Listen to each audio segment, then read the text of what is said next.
성경 창세기 1장 1절 말씀부터 보시겠습니다. 성경책 맨 처음 첫 페이지입니다. 창세기 1장 1절 말씀부터 제가 읽어드리겠습니다. 성경책 맨 처음 첫 페이지 창세기 1장 1절 말씀부터 제가 읽겠습니다. 태초에 하나님이 천지를 창조하시니라. 땅이 혼돈하고 공허하며 흑암이 깊음 위에 있고 하나님의 신은 수면에 운행하시니라. 하나님이 가라사대 빛이 있으라 하심에 빛이 있었고 그 빛이 하나님 보시기에 좋았더라. 하나님이 빛과 어둠을 나누사 빛을 낮이라 칭하시고 어둠을 밤이라 칭하시니라. 저녁이 되며 아침이 되니 이는 첫째 날이니라. 창세기 1장 1절 아주 짧은 말씀입니다. 반복해서 1절 말씀만 다 같이 두 번 읽겠습니다. 태초에 하나님이 천지를 창조하시니라. 태초에 하나님이 천지를 창조하시니라. 태초에 하나님이 천지를 창조하시니라. 성경책 맨 처음 첫 구절입니다. 하나님께서 사람에게 알려주고 싶었던 첫 번째 진리는 하나님의 존재 그리고 천지 창조의 사실입니다. 첫 말씀은 하나님의 존재와 천지 창조의 사실에 대한 선언으로 시작하고 있습니다. 태초에 하나님이 천지를 창조하시니라. 반갑습니다. 저는 전주 안에 있는 전주교회 서도석입니다. 사람을 처음에 만나면 자기소개를 하는데 하나님께서도 자기 자신을 우리에게 소개하고 계십니다. 천지를 지은 창조주로서 소개하고 계십니다. 이 성경은 하나님의 말씀이라고 일컬어지는 특별한 책이며 오늘 우리는 하나님의 말씀 성경을 배우기 위해서 한자리 함께 모였습니다. 인생을 선택의 연속이다 라고 표현하는데 오늘 우리의 선택은 성경을 배우는데 시간과 마음을 투자하게 된 것입니다. 여러분의 선택은 인생 최고의 선택입니다. 혹 이 시간 이곳에 오지 않았다면 다른 곳에서 다른 일을 할 텐데 하나님의 말씀을 배우는 것보다 더 가치 있고 의미 있는 일을 이 땅에서 한다는 것은 어려운 것입니다. 따라서 오늘 하나님의 말씀을 배우기 위해서 우리가 함께한 이 선택은 인생 일대의 최고의 선택이라고 말씀드릴 수 있습니다. 오늘 시작하는 시간이기 때문에 전혀 공감하지 않을 수도 있습니다. 그러나 성경을 배워보면 인생 최고의 선택이다 라고 표현한 것에 대해서 틀림없이 공감하실 것입니다. 사람이라면 누구든지 갖고 있는 의문이 있습니다. 이 아름다운 수에게는 어디에서 온 것일까? 그리고 사람은 무엇일까? 나는 어디서 와서 어디로 가며 어떻게 살아야 할까라는 의문을 갖고 있습니다. 성경이 스스로 주장하는 것처럼 과연 하나님의 말씀이라면 그 근본적인 의문에 대한 답을 틀림없이 줄 것입니다. 우리는 어떤 의미에서 하나님에 대해서 캄캄합니다. 우리 자신의 삶의 의미나 목적 또는 기원에 대해서도 역시 캄캄합니다. 그런데 성경 말씀에 하나님은 어둠에 빛을 만드셨습니다. 하나님에 대해서 캄캄한 우리에게 빛을 만드신 그 하나님이 하나님을 알려주고 사람이 무엇인지에 대해서 알려주실 것입니다. 5절에 보면 뒷부분에 저녁이 되면 아침이 되니 이는 첫째 날이니라. 또 8절 뒷부분도 저녁이 되면 아침이 되니 이는 둘째 날이니라. 13절 저녁이 되면 아침이 되니 이는 셋째 날이로라. 19절 저녁이 되면 아침이 되니 이는 넷째 날이로라 하는 반복된 표현이 있습니다. 자, 우리는 하루를 아침부터 저녁까지라고 이야기합니다. 그런데 하나님은 저녁이 되며 아침이 된다고 말씀하셨습니다. 거꾸로 이야기하신 거죠. 그래서 이스라엘은 지금도 하루의 시작을 해 질 때를 기점으로 해서 하루가 시작된다고 그렇게 표현합니다. 우리는 아침에 해 뜰 때 그때가 하루의 시작입니다. 우리는 아침부터 저녁까지를 하루라 하고, 유대인은 성경 말씀에 따라서 저녁 해질 때를 하루의 시작이라고 이야기합니다. 이러한 표현에는 영적 비밀이 들어 있습니다. 하나님의 역사는 어둠에서 빛으로 인도하는 역사입니다. 반면에 하나님의 대적 사탄의 역사는 빛에서 어둠으로 끌고 가는 타락의 역사입니다. 우리는 하나님에 대해서 캄캄합니다. 그런데 성경을 배우면 어둠에 빛을 비치리라 하셨던 그 하나님께서 우리 마음에 진리의 빛을 비춰주셔서 하나님의 살아계심을 알려주고 사람이 무엇인지 의미와 가치에 대한 깨달음도 주는 것입니다. 성경을 배우면 저녁이 되며 아침이 된다라는 말씀이 영적으로도 우리 마음에 이루어지는 것입니다. 점점 빛으로 인도하십니다. 의인의 길은 돋는 햇볕 같아서 점점 더 빛나서 원만한 광명에 이르는 것과 같고, 악인의 길은 어둠과 같아서 거쳐 넘어져도 그것이 무엇인지 깨닫지 못하느니라. 잠언 4장에도 그런 말씀이 있습니다. 의인의 길, 하나님께 인도하심을 받으면 어둠에서 빛으로 인도함을 받게 됩니다. 따라서 성경이 과연 하나님의 말씀이라는 분명한 깨달음을 배우면 배울수록 깨닫게 되는 것입니다. 이 성경은 하나님의 말씀이라고 불리우고 있는데 그 이유가 있습니다. 3절, 창세기 1장 3절입니다. 하나님이 가라스되, 6절 하나님이 가라스되, 9절 하나님이 가라스되, 11절 하나님이 가라스되, 14절 하나님이 가라스되, 20절 하나님이 가라스되, 24절 하나님이 가라스되, 26절 하나님이 가라스되, 29절 하나님이 가라스되. 자, 제가 이거 첫날부터 시간 때우려고 다 읽은 거 아닙니다. 1장만 읽어봐도 하나님이 가라스되라는 말이 반복적입니다. 너무 반복적이니까 도대체 몇 번이나 나오는 걸까? 누군가가 호기심을 이기지 못하고 다 세어봤습니다. 구약에만 하나님이 말씀하셨다는 직접 간접적인 표현이 3,800번 이상 나온다고 이야기합니다. 너는 가서 백성 앞에서 서판에 기록하며 책에 써서 후세에 영영이 있게 하라. 내가 내게 이르는 모든 말을 책에 기록하라. 너는 이 묵시를 기록하며 판에 명백히 새기되 달려가면서도 읽을 수 있게 하라. 하나님이 가라스되. 하나님이 말씀하셨다는 이런 표현들이 수천 번 반복적으로 나타납니다. 성경은 하나님의 말씀이라고 주장하고 있는 특별한 책입니다. 사실이라면. 우리가 그토록 궁금하게 생각했던 인생의 많은 의문들에 대한 답을 틀림없이 줄 겁니다. 이 강당을 둘러보면 크고 작은 소품들이 가득합니다. 그런데 이곳에 이유 없이 존재하는 것은 아무것도 없습니다. 벽에 박혀있는 못 하나도 용도에 맞게 디자인돼서 그곳에 있는 것입니다. 여기 있는 많은 소품들이 다 존재 목적이 있고 가치가 있습니다. 이 강당 안에서 제일 값비싼 것이 무엇일까? 바로 여러분 자신입니다. 사람보다 소중한 게 어디 있겠습니까? 그런데 모든 것에 가치가 있고 존재 목적이 있는데 도대체 여러분의 존재의 목적은 무엇입니까? 무엇 때문에 사십니까? 근본적인 질문이지만 사실 선뜻 대답할 수가 없습니다.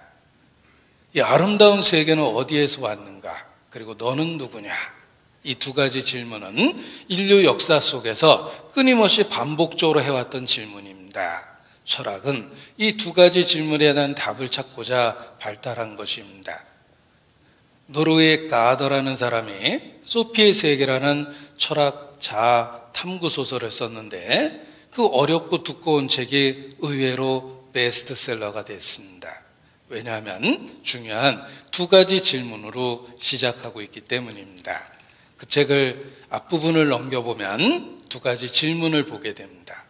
이 아름다운 세계는 어디서 왔는가? 그리고 너는 누구냐?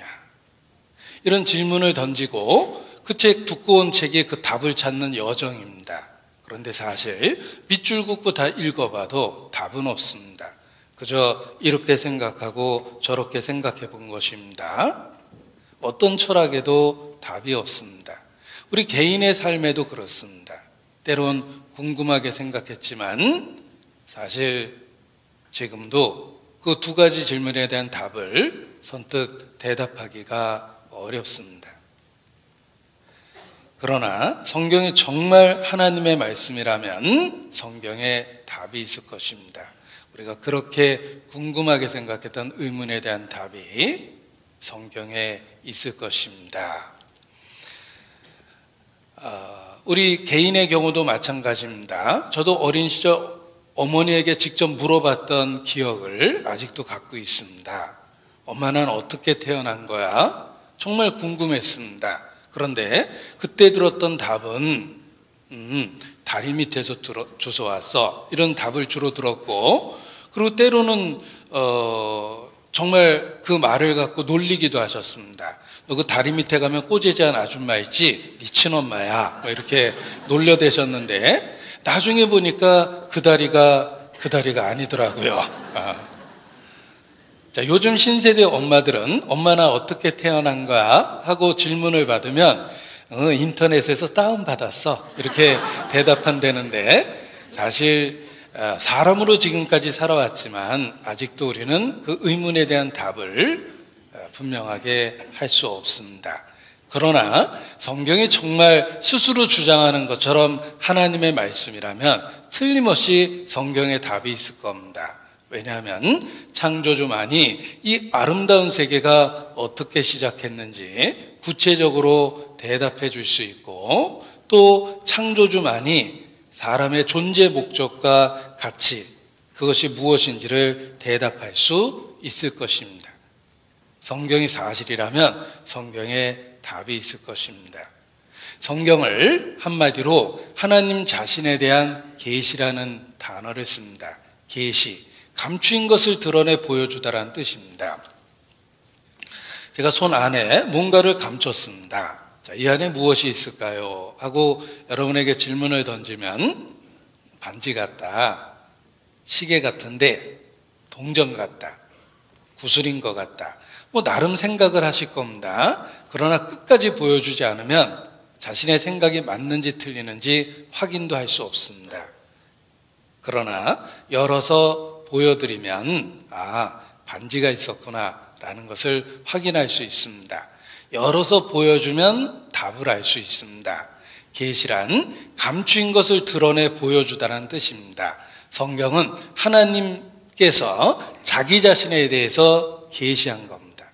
감춰져 있던 자신의 존재를 사람에게 드러내시고 가르쳐 주시고 보여주신 겁니다.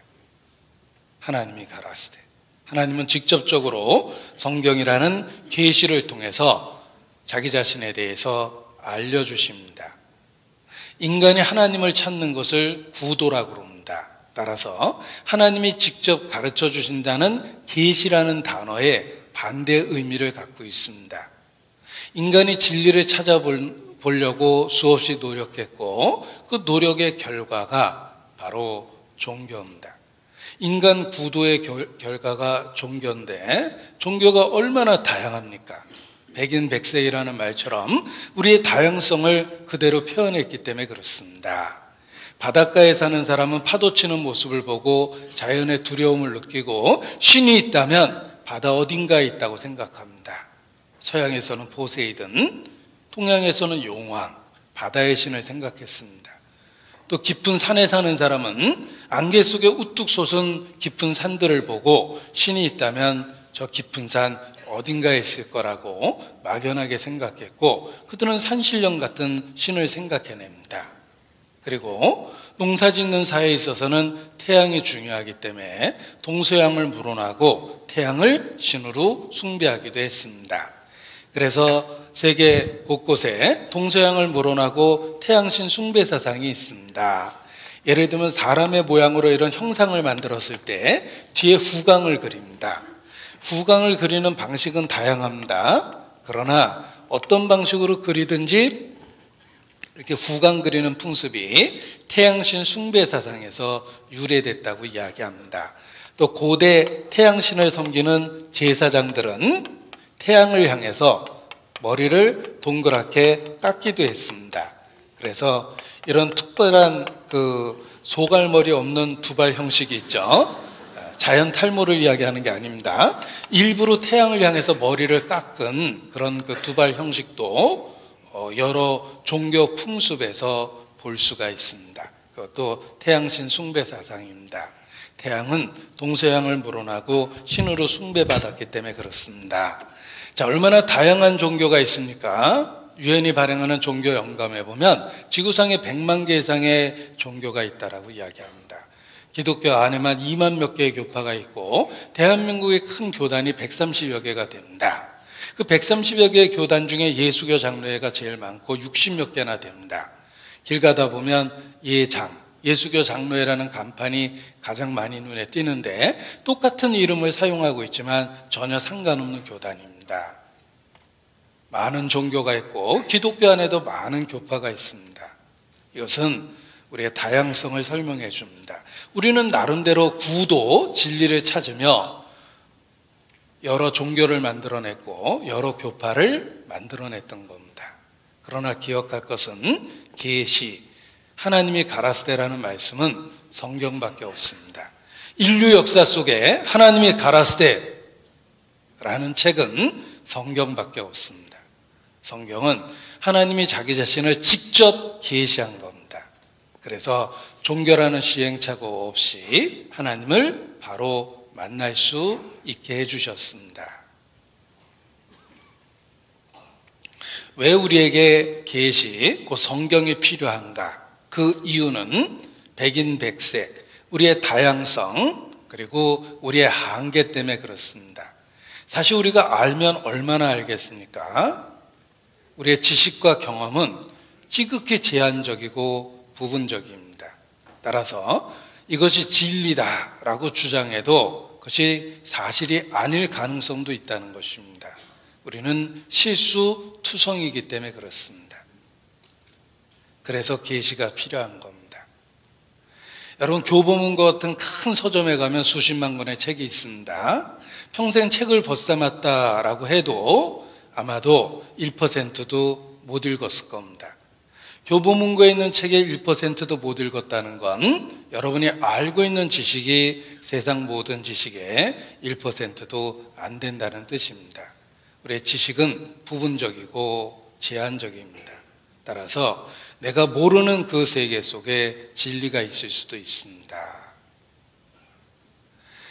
사람 마음에는 누구든지 두 마리 개가 있다고 이야기합니다. 여러분 마음에도 두 마리 개가 있습니다.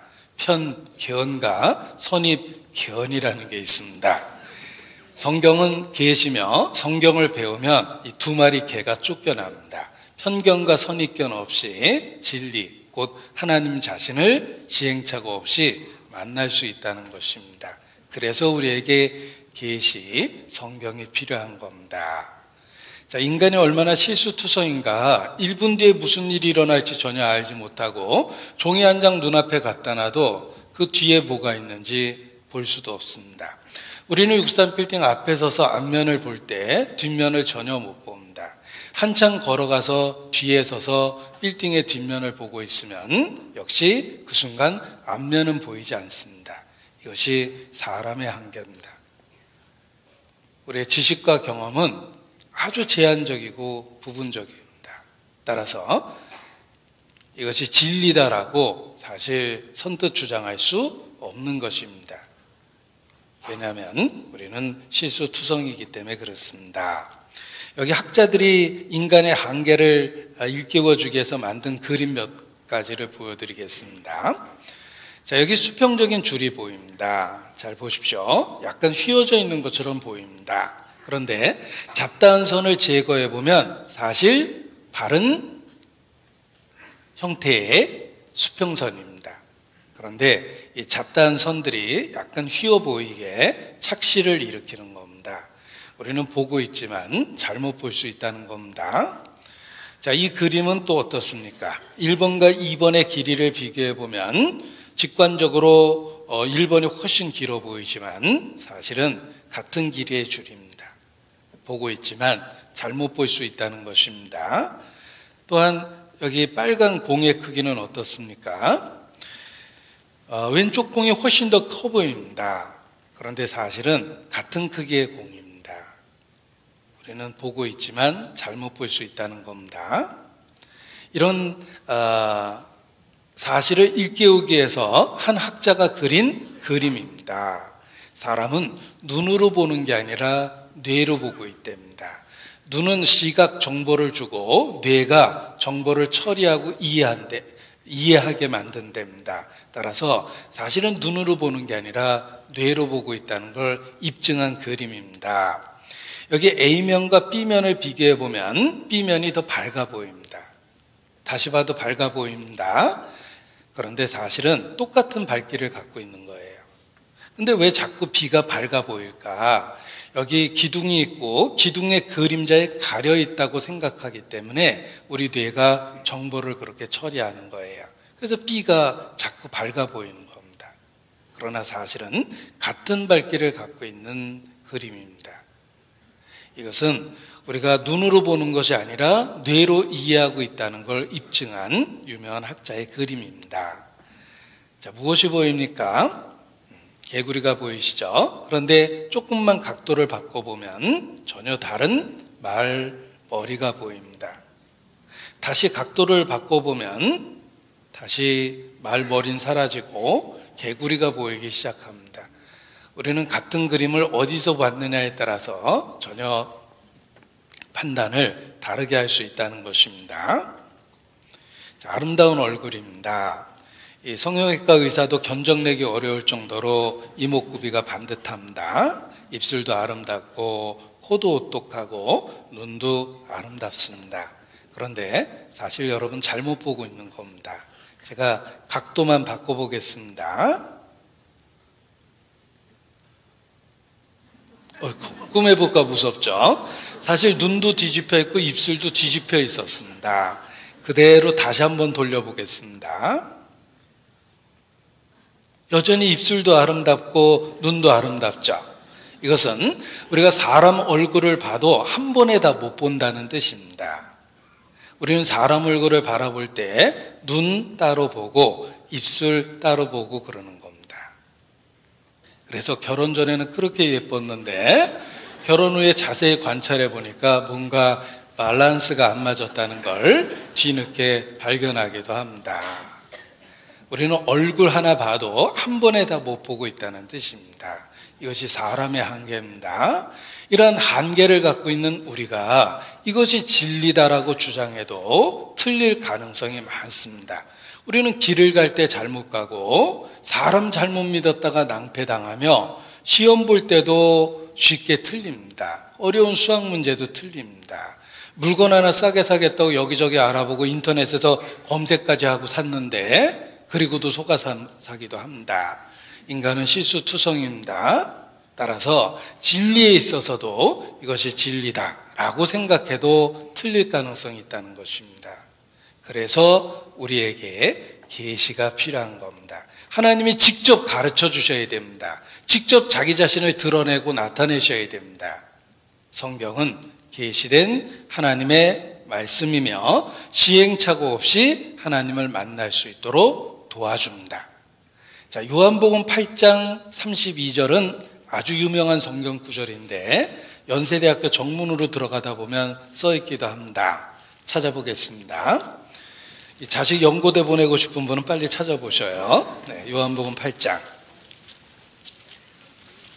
32절입니다.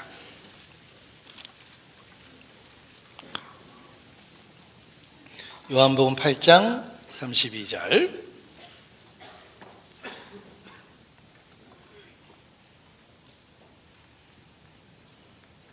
같이 읽죠. 진리를 알지니 진리가 너희를 자유케 하리라. 자, 이 유명한 말씀이 바로 요한복음 8장 32절입니다. 진리를 알지니 진리가 너희를 자유케 하리라. 무엇으로부터의 자유일까? 거짓과 혼란으로부터의 자유입니다. 진리를 알 때 거짓과 혼란으로부터 벗어나게 된다, 이런 뜻입니다. 아이들이 학교에서 시험 볼 때 사지선다형으로 시험을 봅니다. 정답을 모르면 종칠 때까지 헷갈립니다. 어느 것이 맞을까요? 종칠 때까지 헷갈리고 있지만 정답을 알면 틀린 것은 쉽게 고를 수 있습니다. 정답을 알 때 틀린 것을 쉽게 구별할 수 있습니다.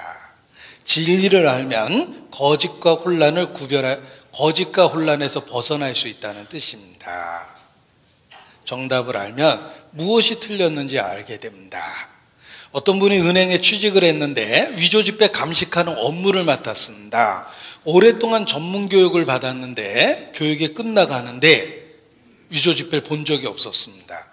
그래서 초조해서 교육관에게 물어봤답니다. 제가 위조지폐 감식하는 업무를 맡았는데 왜 위조지폐는 안 보여줍니까? 교육관이 말하기를 위조지폐는 종류가 많습니다. 그걸 다 배운다는 것은 불가능합니다. 당신이 어렵게 배웠다 하더라도 새로운 위조지폐는 또 나타납니다. 그러나 진짜는 모양이 하나며 진짜는 변하지 않습니다. 당신은 진짜 지폐가 어떻게 생겼는지 지금까지 교육을 받았습니다. 따라서 진짜와 다른 것을 찾으십시오. 그것이 가짜입니다. 이 사람은 가장 유능한 위조지폐 감식가가 됐습니다. 가짜를 잘 알아서가 아니라 진짜를 아니까 가짜를 구별할 수 있었던 겁니다. 진리를 알면 거짓을 구별할 수 있게 됩니다. 하나님은 100만 개나 되는 종교를 연구하라 그러지 않습니다. 그러기에는 우리 인생이 너무 짧습니다. 내가 하루에 한 가지씩 알아보면 1년이면 365개씩 알아보고 평생 알아봤다고 해서 70년 내내 알아보면 25,550개를 알아보게 됩니다. 여러분이 태어나자마자 일수를 찍으면 25,550개를 찍습니다. 일수 찍을 분은 참조하셔도 돼요. 자, 하루에 한 가지씩 알아보면 평생 25,550개를 알아볼 수 있는데 지구상에는 100만 개 이상이나 되는 종교가 있습니다. 서로 다른 가르침과 주장이 있습니다. 우연히 진리를 만난다는 건 거의 불가능한 거예요. 내가 목적지를 향해서 길을 떠났는데 그저 되는 대로 걷기 시작하면 도착할 가능성은 없습니다. 지도가 있으면 좋겠죠. 하나님을 찾는 약도가 있으면 좋겠죠. 그래서 성경을 주신 겁니다. 성경은 시행착오 없이 하나님을 만날 수 있도록 도와줍니다. 진리가 무엇입니까? 요한복음 17장 17절에 보면 아버지의 말씀은 진리니이다 라고 선언되어 있습니다. 발음을 잘 하셔야 됩니다. 아버지의 말씀은 질려요 이런 뜻이 아닙니다. 설교 2시간이나 하네 질렸어 막 이러면 안 됩니다. 아버지의 말씀은 진리입니다. 이 진리가 헬라어로 그 유명한 로고스라는 단어예요. 들어보셨죠? 로고스? 헬라어로 진리라는 단어입니다. 무엇이 진리입니까? 아버지의 말씀이 진리예요. 진리를 알지니라는 말은 성경을 알면 인생에 답이 있답니다. 드디어 혼란으로부터 벗어나고 인생에 대한 답을 갖게 됩니다. 교파적인 편견에서 벗어나서 하나님을 시행착오 없이 바로 만나게 됩니다. 말씀을 통해서 만날 수 있습니다. 예수께서 가라사대 때 요한복음 14장 6절에 보면 예수께서 가라사대 때 내가 길이요 진리요 생명이니 나로 말미암지 않고는 아버지께로 올 자가 없느니라 라고 선언하십니다. 자, 예수님은 자신을 진리라고 선언했습니다. 진리를 알지니 아버지의 말씀은 진리라고 그랬죠? 예수님은 자기를 진리라고 선언합니다. 여러분이 성경을 제대로 배우면 예수님을 알고 믿고 사랑하게 됩니다. 모든 성경은 예수님을 증거하고 있기 때문에 그렇습니다. 성경을 알 때 시행착오 없이 하나님을 만날 수 있고 성경을 올바로 배우면 비로소 예수, 그가 누구며 왜 예수님을 믿어야 되는지도 알게 됩니다. 왜냐하면 예수님은 진리 그 자체이며 모든 성경은 예수 그리스도를 증거하고 있기 때문에 그렇습니다. 진리를 알지니 진리가 너희를 자유케 하리라 말씀하셨습니다. 요한복음 1장 1절 찾겠습니다. 요한복음 1장 1절. 신약성경 요한복음 1장 1절 같이 읽습니다. 태초에 말씀이 계시니라. 이 말씀이 하나님과 함께 계셨으니 이 말씀은 곧 하나님이시니라. 창세기 1장 1절과 유사한 느낌이 듭니다. 태초에 하나님의 천지를 창조하시니라. 태초에 말씀이 계시니라. 이 말씀이 하나님과 함께 계셨으니 이 말씀은 곧 하나님이시니라. 자, 두 말씀을 섞어 보십시오. 태초에 천지를 창조하신 그 하나님께서 사람에게 말씀이라는 방법으로 자기 자신을 나타내셨다. 이 말씀이 곧 하나님이시다. 이런 뜻입니다. 여러분, 하나님이라는 같은 용어를 쓰면서 얼마나 많은 종교가 있습니까? 얼마나 많은 기독교 안에 교파가 있습니까? 도대체 어떤 하나님을 믿어야 될까? 정답은 말씀에 나타난 하나님을 믿어야 돼요. 왜냐하면 이 말씀이 곧 하나님이시기 때문에 그렇습니다. 하나님을 믿는다라는 말은 말씀을 믿는 거예요. 하나님께 순종하십니까? 말씀에 순종하고 있느냐고 물어본 겁니다. 하나님과 동행하십니까? 말씀대로 살아가고 있는지를 물어본 겁니다. 왜냐하면 이 말씀이 곧 하나님이십니다. 죽음을 건너가면 책들에 기록된 대로 심판을 받습니다. 말씀대로. 이 세상 법정도 죄형 법정주의라고 해서 법대로 심판을 받습니다. 하나님의 나라도 마찬가지입니다. 내가 너희에게 이른 이 말이 너희를 심판할 줄 알라. 예수께서 말씀하셨습니다. 너희의 말하고 행하는 바가 이 말씀에 맞지 아니하면 너희가 정녕 아침빛을 보지 못하며 이 땅으로 헤매며 공고하며 번주하며 줄일 것이라. 이사야서 8장에 그렇게 말씀하셨죠? 이 말씀대로 심판을 받게 됩니다. 서양 목사님들의 설교를 듣다 보면 수십 번 반복되는 표현이 있습니다.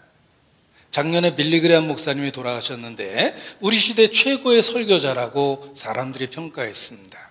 빌리그레암 목사님 설교 들어보셨습니까? 네. 그분의 그 메시지에 수십 번 반복되는 표현이 나옵니다. The Bible says, 성경은 말하기를. 이런 표현을 아주 즐겨하셨어요. 자신의 설교가 성경을 근거로 했다는 걸 끊임없이 입증한 겁니다.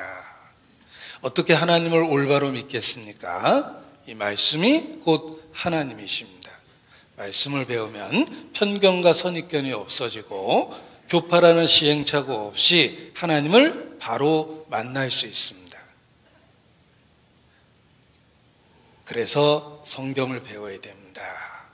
우리 시대 그리스도인들도 미국에서 Back to the Bible이라는 표어를 내걸었습니다. 성경으로 돌아가자.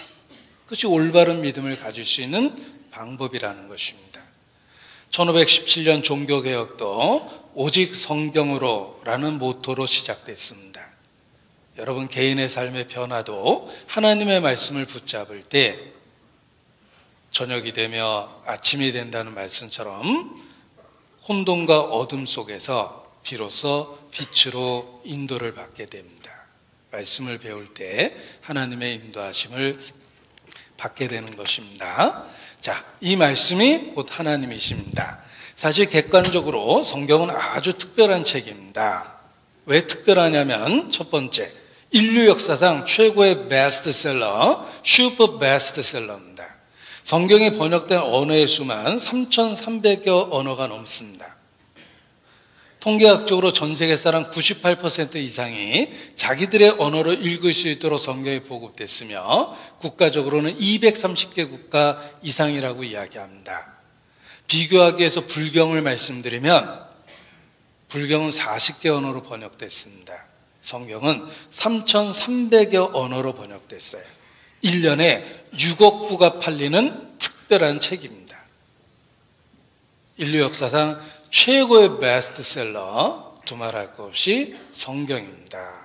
여러분이 혹 세계 여행을 떠난다고 가정하면 성경 없는 나라에 여행하는 것은 거의 불가능합니다. 아프리카 오지에도 성경이 있고 아마존 밀림에서 벌거벗고 사는 원주민들을 만났습니까? 더 놀라운 건 그들에게도 오래전 성경이 보급됐다는 것입니다. 그야말로 인류 역사상 최고의 슈퍼 베스트셀러, 바로 성경입니다. 특별하죠. 또한 두 번째 특별한 이유는 단지 많이 팔린 책이 아니라 실질적으로 모든 인류 역사상 가장 큰 영향을 끼친 책이 성경입니다. 성경은 모든 민족, 모든 인종, 모든 국가, 모든 연령층에게 시대를 초월해서 공감과 감동을 주는 아주 특별한 책입니다. 이걸 어려운 말로 보편적 공감대가 있는 특별한 책이다 라고 이야기합니다.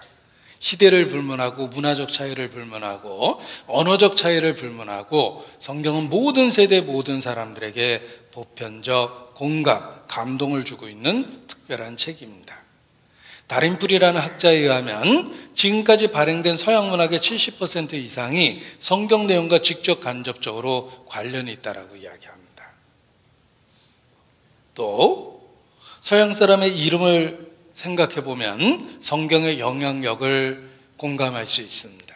서양 사람 이름 대부분이 성경에서 나온 이름입니다. 아이들 동화에 나오는 피터팬, 피터는 베드로라는 뜻입니다. 또 수년 전에 죽은 팝 가수 마이클 잭슨, 마이클은 성경에 나오는 미카엘이라는 천사의 이름이며 잭슨, 뒤에 SON이 붙어 있죠. 아들. 성경이 기록될 당시에 누구누구의 아들이라는 표현으로 그 사람을 구별했습니다. 안드레의 아들 앤더슨, 잭의 아들 잭슨, 스티브의 아들 스티브슨, 피터의 아들 피터슨, 이렇게 표현한 겁니다. 그래서 베드로의 본명이 요한의 아들 시몬입니다. 존슨, 요한의 아들이죠. 이러한 표현 방식은 성경의 영향력을 보여줍니다. 성경이 그렇게 영향력을 끼친 거예요. 또 첩보 소설에 등장하는 007, 007, 신문을 감춰야 될 스파이가 당당하게 본명을 이야기합니다. 007의 이름은 The name is James Bond 그러는데 그 제임스 본드의 제임스가 야고보라는 예수님의 제자의 이름이에요. 서양 사람의 이름만 분석해봐도 성경의 영향력을 알 수가 있습니다. 그리고 성경은 수천 년 전에 기록되었음에도 불구하고 결코 낡아지지 아니하며 21세기 이 시대까지 공감과 감동을 주고 영향을 줍니다. 이것을 성경의 불변성이라고 그래요. 성경은 사람이 쓴 책은 평균 수명이 20년임에도 불구하고 성경은 아직까지 모든 세대, 모든 사람들에게 감동을 주며 결코 낡아지지 않는 현대적 의미를 갖고 있다라고 이야기합니다. 참 특별하죠. 그 이유는 하나님 말씀이기 때문에 그렇습니다. 또 성경을 구체적으로 분석해 보면 40여 명의 기자가 1600년 동안 기록했습니다. 놀라운 건 그 다양성 중에서도 통일성을 유지하고 있다는 것입니다. 성경의 형식을 구별해 보면 서신도 있고 역사도 있고 시편도 있고 여행기도 있고 전기도 있고 묵시와 예언도 있습니다.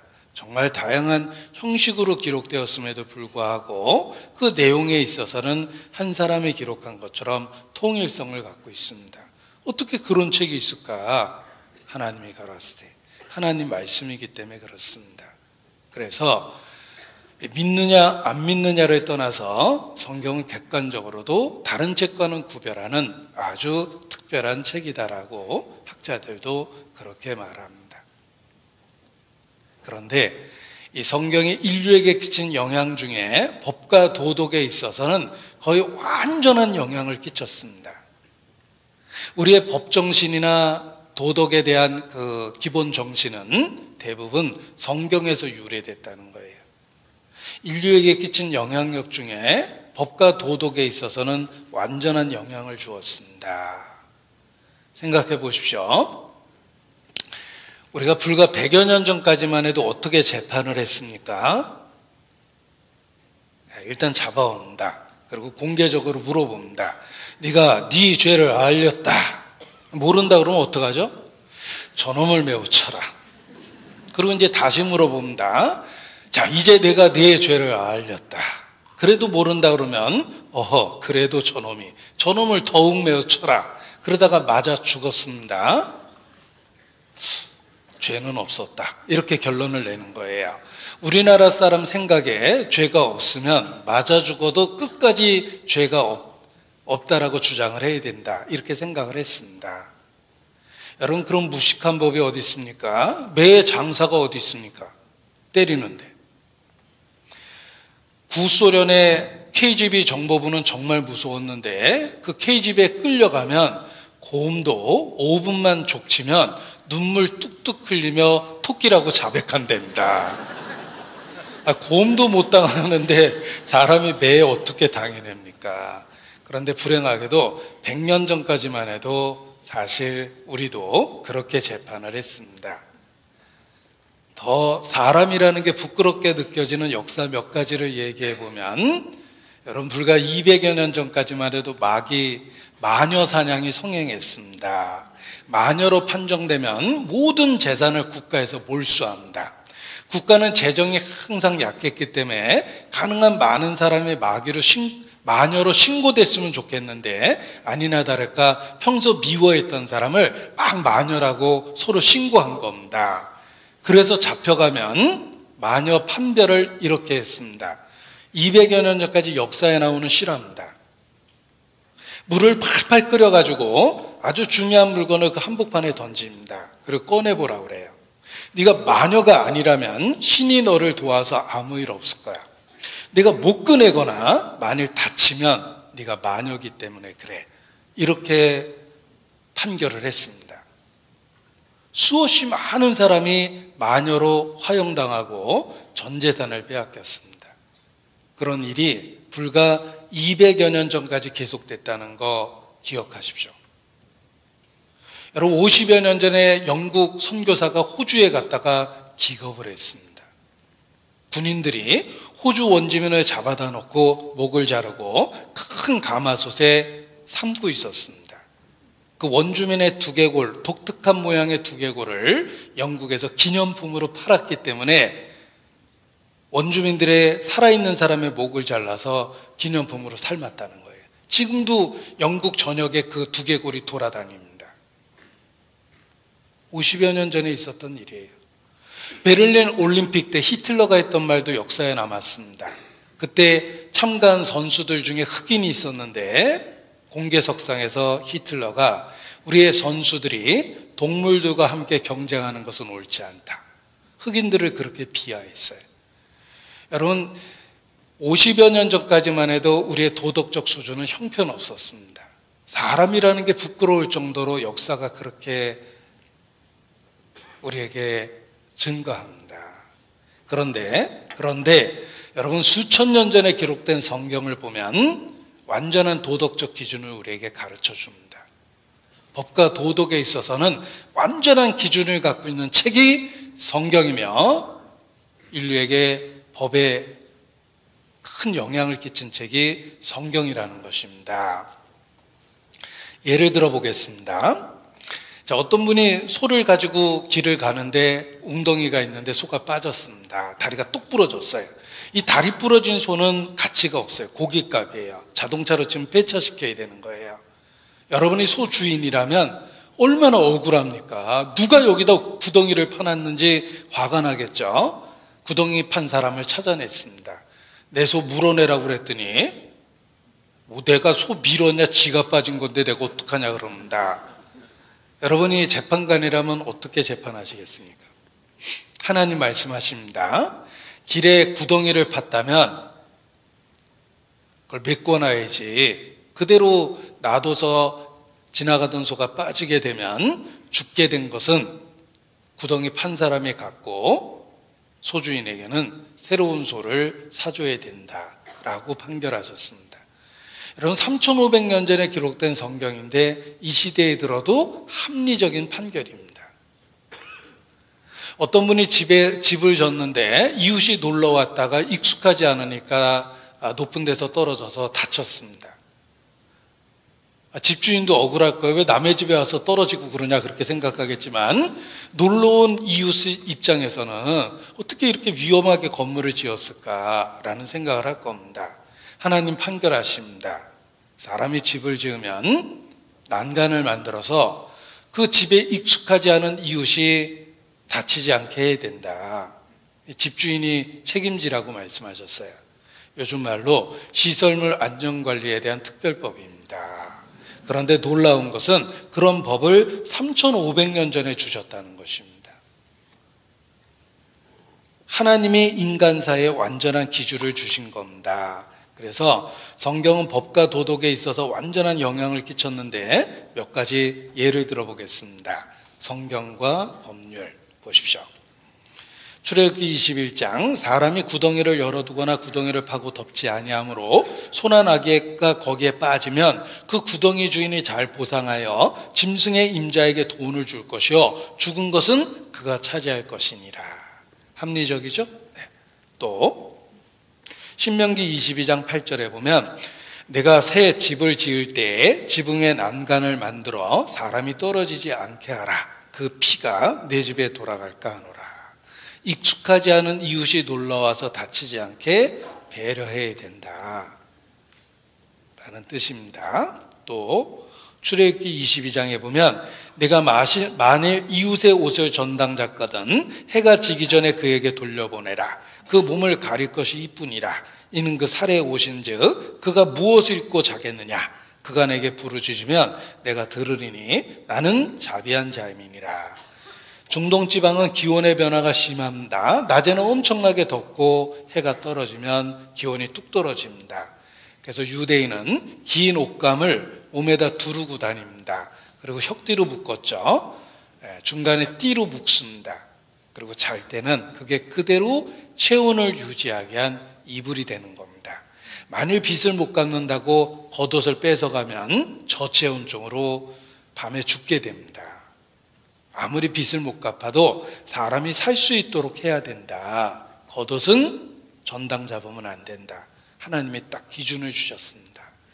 요즘에도 아무리 빚을 져도 몇 시 이후에는 빚독촉 전화를 못하게 하고 하루에 몇 번 이상은 전화 못하게 합니다. 아무리 빚을 져도 사람이 살아야 되기 때문에 그렇습니다.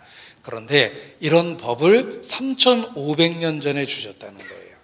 그 당시 시대를 고려하면 하나님만이 줄 수 있는 말씀을 준 겁니다. 또 다른 예를 들어보겠습니다. 출애굽기 24장 6절입니다. 사람이 맷돌이나 그 윗짝을 전당 잡지 말지니 이는 그 생명을 전당 잡음이니라. 유대인은 통밀을 갈아서 빵을 만들어 먹었는데 맷돌이나 윗짝을 돈 못 갚는다고 가져가 버리면 굶어 죽게 돼 있어요. 그런 건 전당 잡으면 안 된다라고 기준을 준 겁니다. 또 레위기 12장에 보면 이스라엘 자손에게 고하여 이르라. 여인이 임신하여 남자를 낳으면 8째 날에 아이의 포피를 벨 것이며 8째 날에 포경수술을 해줘야 되는데 피의 면역성과 응고력을 고려할 때 할례의 최적기는 생후 8일이랍니다. 우리 시대에 조금 민망한 사진이 보입니다. 이게 이제 포경수술인데 혈액 응고인자인 프로트롬빈은 생후 8일째가 110%가 돼서 생애 내내 가장 높은 수치를 기록한대요. 그래서 할례를 해줄 때는 8일째 하는 것이 제일 안전하답니다. 이건 만드신 하나님만이 할 수 있는 이야기예요. 8일째 해줘라 이렇게 얘기하셨습니다. 또 레위기 13장에 보면 환자는 옷을 찢고 머리를 풀며 윗입술을 가리우고 외치기를 부정하다 부정하다 할 것이요 병 있는 동안은 그가 부정한즉 혼자 살되 진 밖에 살지니라.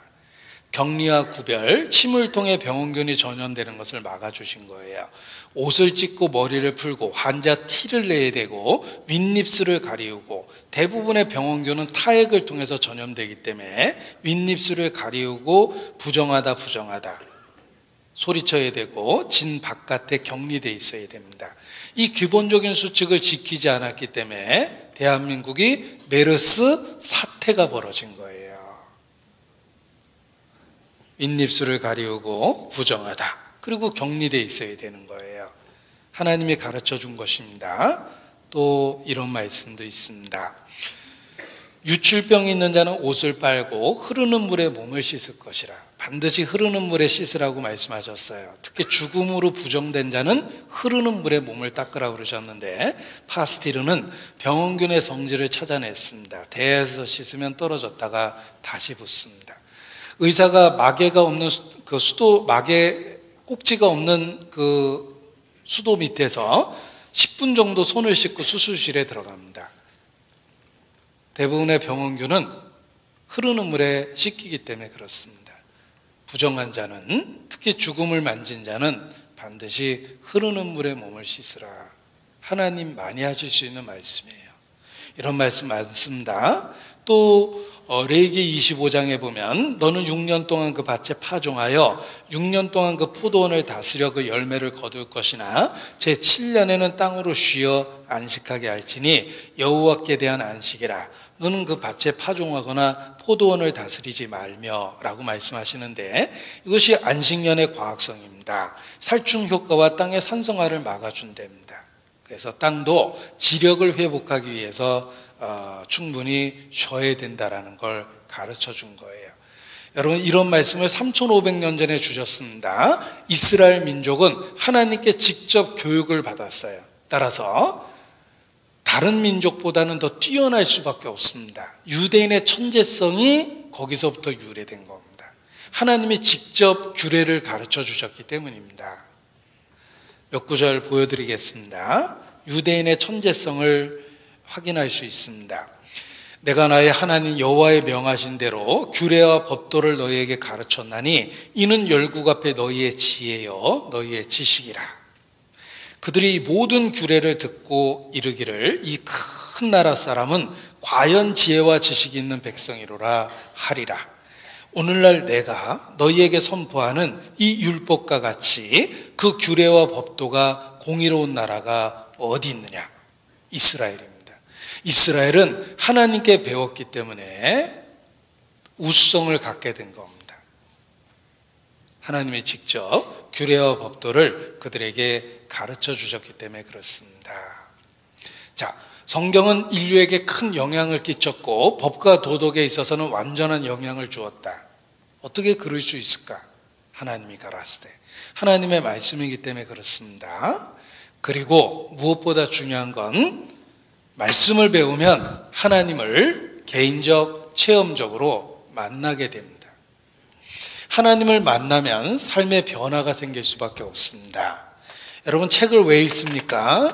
책은 인포메이션, 정보와 지식을 줍니다. 그러나 성경은 하나님의 말씀이기 때문에 단순한 정보와 지식을 주는 것이 아니라 성경을 배우면 하나님과의 만남이 이루어집니다. 삶의 변화가 생겨요. 성경은 인포메이션을 줄 뿐만 아니라 트랜스포메이션, 삶의 변화를 일으킵니다. 성경은 하나님과의 만남을 만들어 주어서 삶의 변화를 만들어 줍니다. 그래서 성경을 배워야 됩니다. 인생은 많은 만남으로 이루어져 있습니다. 태어날 때 첫 번째 만남이 있었는데 부모입니다. 어떤 부모를 만나느냐에 따라 여러분은 금수저가 될 수 있고 흙수저가 될 수 있어요. 부모와의 만남입니다. 배우자와의 만남도 중요하죠. 어떤 배우자를 만나느냐도 중요합니다. 제가 아파트 분양하는데 지나가 보니까 데모하고 있었습니다. 크게 프랜카드를 붙여놨는데 나는 지금의 남편을 만난 것과 이 아파트를 산 것을 후회한다. 이렇게 써놨더라고요. 굉장히 가슴에 와닿게 써놓으셨죠. 네. 어떤 배우자를 만나느냐가 인생에 중요하기 때문에 그렇습니다. 사람을 만나는 것도 그렇게 중요한데 하물며 하나님과의 만남이 있으면 우리의 삶이 안 변할 수가 없습니다. 하나님과의 개인적 체험적 만남을 거듭남이라고 그래요. 마치 다시 태어난 것과 같다. 그래서 하나님과의 만남을 거듭난다라고 표현합니다. 잘 읽으셔야 돼요. 거덜나는 게 아니고 거듭나는 거예요. 그냥 막연하게 교회 다니면 특징은 무변합니다. 삶의 변화가 없습니다. 그러나 하나님을 개인적, 체험적으로 만나게 되면 삶의 변화가 생깁니다. 누구든지 그리스도 예수 안에 있으면 보라, 새로운 피조물이라. 이전 것은 지나갔으니 새 것이 되었도다. 삶의 완전한 변화를 겪게 됩니다. 거듭나기 때문에 그렇습니다. 막연하게 교회 다니는 사람을 처치 고어라고 그럽니다. 그냥 말 그대로예요. 처치 고어, 교회 다니는 사람입니다. 이런 사람을 또 다른 말로 Sunday Christian이라고 그래요. 일요일 날만 교회 가는 거죠. 평소에 지 마음대로 살다가 일요일 날 면회 다니듯이 성경 들고 예수님 면회 갑니다. 교회당 가서 찬송 간곡 불러드리고 예수님 용돈 드리고 예수님 다음 주에 또 오겠습니다. 그리고 가서 지 마음대로 살다가 다시 일요일 날 성경 들고 믿는 척하고 교회 갑니다. 썬데이 크리스천이죠. 이런 사람은 혹시 천국 간다 하더라도 평일에는 천국에서 내보내야 돼요. 일요일 날만 들어오라고. 행동 보니까 그렇죠. 천국에 절대 못 갑니다. 그냥 교회 다니는 사람입니다. 그런데 하나님을 만나면 born again, 거듭납니다. 거듭난 크리스찬이 돼요. 이걸 리얼 크리스찬이라고 합니다. 참된 그리스도인이 된다 그래서 리얼 크리스찬이라고 그래요. 자, 여러분은 교회 다니는 사람입니까? 거듭난 사람입니까? 말씀을 배워야지 거듭나게 됩니다. 베드로 전서 1장 23절 찾겠습니다. 베드로 전서 1장 23절.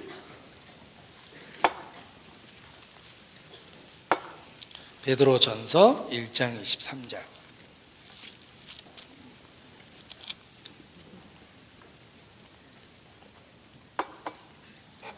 같이 읽죠. 너희가 거듭난 것이 썩어질 씨로 된 것이 아니요 썩지 아니할 씨로 된 것이니 하나님의 살아있고 항상 있는 말씀으로 되었느니라. 살아있고 항상 있는 말씀으로 거듭난다고 그러셨죠. 말씀을 배우면 하나님과 개인적, 체험적 만남이 일어나고 삶의 변화가 생깁니다. 여러분, 미국 갤럽에서 여론조사를 했습니다. 당신은 행복하십니까? 라는 질문을 던졌는데 가장 행복한 사람 1위, 돈 있는 사람이 아닙니다. 돈 있다고 행복한 게 아닙니다. 우리 삼성그룹 이건희 회장님 활짝 웃는 거 못 보셨죠? 웃을 일이 없어요. 딸이 자살도 했거든요. 막내딸이 26세. 돈 있다고 행복한 거 아닙니다. 자, 돈이 없으면 돈을 벌어서 살아야 돼요.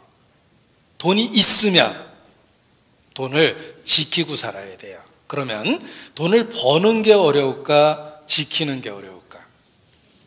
없어 봐서 모르시죠? 네. 잠자는 시간 보면 알 수 있어요. 버는 사람은 충분한 수면 시간을 취하는데 돈 있는 사람이 수면의 질이 떨어집니다. 돈 지키는 것도 쉬운 일은 아닙니다. 돈이 있든 없든 행복과는 상관이 없다는 것입니다. 금방 익숙해지거든요. 권력 있는 사람이 행복할까? 아닙니다. 자기가 노력해서 권력을 잡으면 노력해서 권력을 지켜야 돼요. 그 순간 자식도 적이 되는 거예요. 10년 새도 없다고 권력 있다고 행복한 게 아닙니다.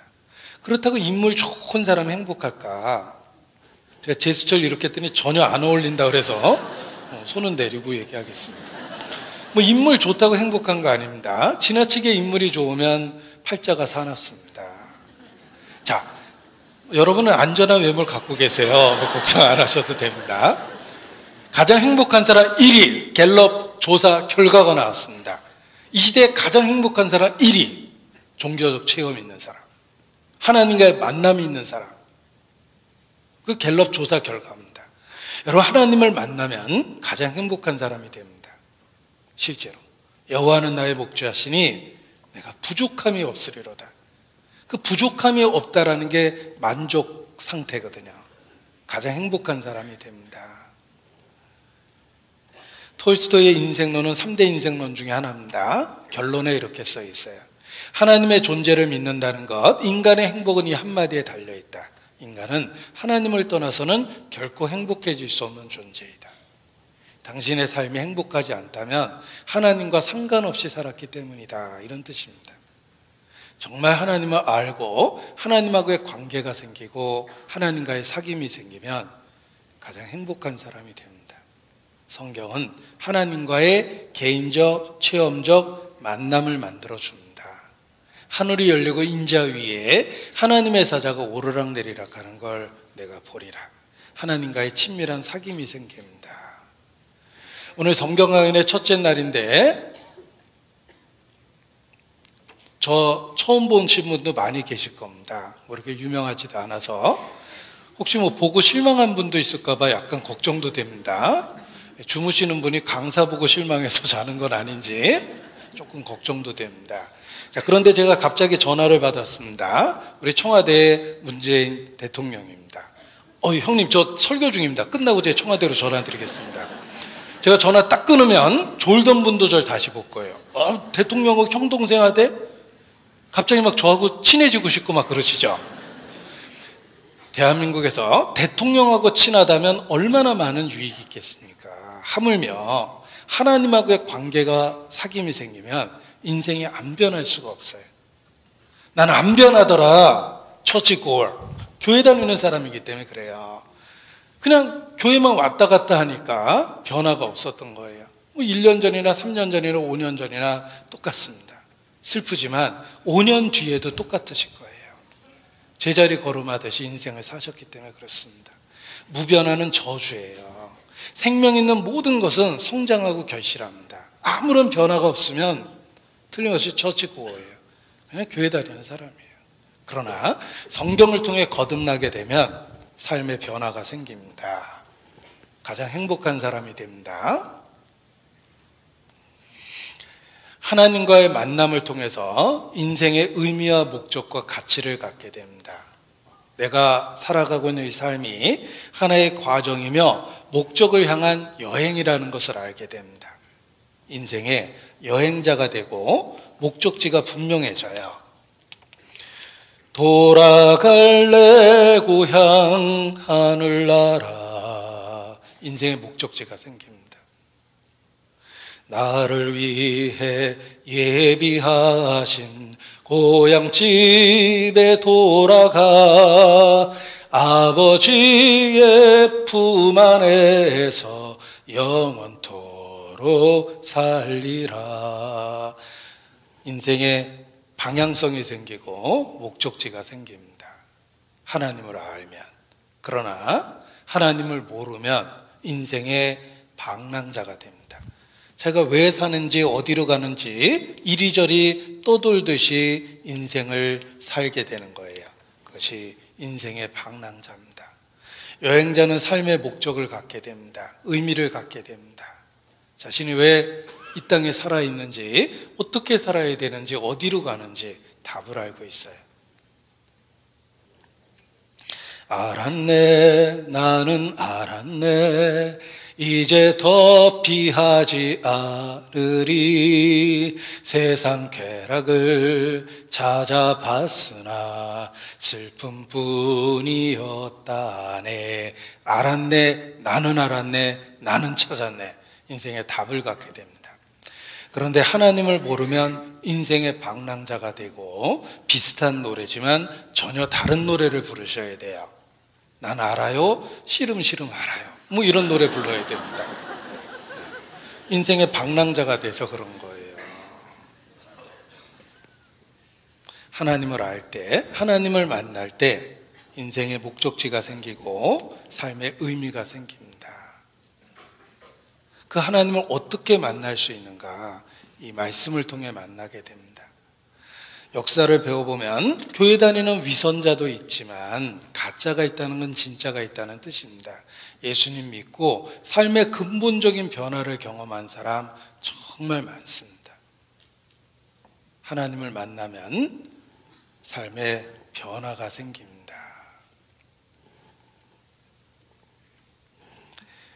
예를 들면 존 캐디라는 사람이 있습니다. 젊은 사람인데 병원에 갔는데 시한부 판정을 받았어요. 울고불고 아무리 해도 자기의 운명을 거스릴 수는 없었습니다. 이 사람이 결심을 했습니다. 내가 어차피 죽을 거니까 가장 가치 있는 일을 하다 죽자. 라고 생각하고 식인종이 우글거리는 뉴 헤브라이드 섬에 성경 하나 들고 들어갔어요. 어차피 죽을 거니까 가치 있는 일을 하다 죽어야 되겠다. 식인종이 사는 마을에 성경책 하나 갖고 들어갔습니다. 식인종이 가만히 보니까 먹음직한 백인 청년이 지발로 들어오더래요. 신기해서 안 잡아먹고 지켜봤답니다. 그랬더니 누가 집 짓고 있으면 옆에 가서 집 짓는 거 도와주고, 누가 농사 짓고 있으면 가서 농사 짓는 거 도와주고 막 그러더랍니다. 더 신기해서 안 잡아먹었답니다. 그런데 기적이 일어났어요. 존 캐디가 그곳에서 늙어 죽었어요. 그의 무덤 비문에 이렇게 써 있습니다. 1848년 존 캐디, 그가 이곳에 왔을 때 크리스찬은 한 사람도 없었다. 1872년 그가 이곳에서 죽었을 때 이곳에 식인종은 한 사람도 없게 되었다. 그의 무덤 비문에 써 있는 글입니다. 성경책 한 권 갖고 수천 년 동안 사람 잡아먹었던 풍습이 있던 그들의 삶에 변화를 만든 거예요. 존 캐디가. 성경이 그렇습니다. 삶의 변화를 일으킵니다. 진화론을 주장한 찰스 다윈은 태평양의 한 섬의 미개한 원주민을 발견하고 짐승처럼 살아가는 그들의 모습 속에서 진화론을 더욱 확신했습니다. 바로 짐승 아니냐. 그런데 34년 뒤에 그 섬에 다시 갔다가 충격을 받았어요. 짐승처럼 살던 그들이 완전히 변화되어 있었습니다. 도대체 34년 동안 무슨 일이 있었는지 알아보니까 영국 런던 선교의 존 패튼 이라는 선교사가 헌신적인 사역을 한 결과 원주민들의 삶에 완전한 변화를 만들어냈답니다. 찰스 다윈은 큰 감동을 받고 거액의 헌금을 영국 런던 선교에 했어요. 그는 가치 있는 일을 하고 있다라고 생각했기 때문입니다. 존 패튼이라는 선교사는 짐승처럼 살아가고 있는 그들의 삶에 변화를 만들어냈습니다. 성경으로. 성경은 우리의 삶에 변화를 만드는 특별한 책입니다. 인디언 보호구역에 가면 전사라고 소문난 추장의 묘가 있습니다. 이렇게 써 있답니다. 나는 이 땅에서 태어났다. 백인들이 어느 날 이 땅에 몰려왔고 그들은 내가 갖고 있는 모든 것을 빼앗았다. 나의 땅, 내 아내, 내 아이들, 나의 모든 것을 그들은 다 뺏어갔다. 그러나 그들을 용서한다. 왜냐하면 그들은 내게서 뺏어간 그 모든 것을 보상해 주고도 남을 만한 예수 그리스도를 내게 알려주었기 때문이다. 그들을 용서한다. 평생 원한에 가득 찼던 늙은 추장의 마음에 예수 그리스도가 찾아왔을 때 원한과 분노가 없어졌어요. 그들을 용서한다. 그들은 내게서 뺏어간 그 모든 것을 보상해주고도 남을 만한 예수 그리스도를 내게 알려주었기 때문이다. 그렇습니다. 여러분도 예수님을 알게 되면 틀림없이 삶의 근본적인 변화를 경험하게 됩니다. 성경은 개인적이고 체험적인 하나님과의 만남을 만들어주고 하나님하고의 관계를 만들어준다. 진리를 알지니 진리가 너희를 자유케 하리라.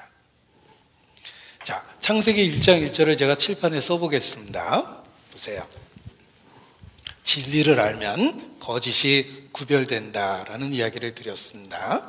제가 창세기 1장 1절을 칠판에 한번 써보겠습니다. 태초에. 자, 태초에 하나님이 천지를 창조하시니라. 자, 성경이 사실이라면 수없이 많은 거짓으로부터 이 말씀이 우리를 건져냅니다. 태초에라고 되어 있죠. 영어로 in the beginning이에요. 시작이 있었다는 뜻입니다. 역사는 시작이 있습니다. 역사는 끝이 납니다. 하나님은 시작과 끝이요 처음과 나중이요 알파요 오메가입니다. 헬라어 첫 스펠링이 알파, 마지막 스펠링이 오메가예요. 그래서 교회당이나 성당 벽에 보면 이런 그림이 많이 그려져 있습니다. 역사는 시작이 있습니다. 불교에서는 무시무종이라고 그래요. 시작과 끝이 없이 3세가 끝없이 윤회한다고 그러죠. 전생, 현세, 내세. 무시무종, 시작과 끝이 없다고 그래요. 아닙니다. 내 인생도 분명한 시작이 있죠. 나는 늙고 병들고 있어요. 죽어가고 있어요. 반드시 죽음이 올 겁니다.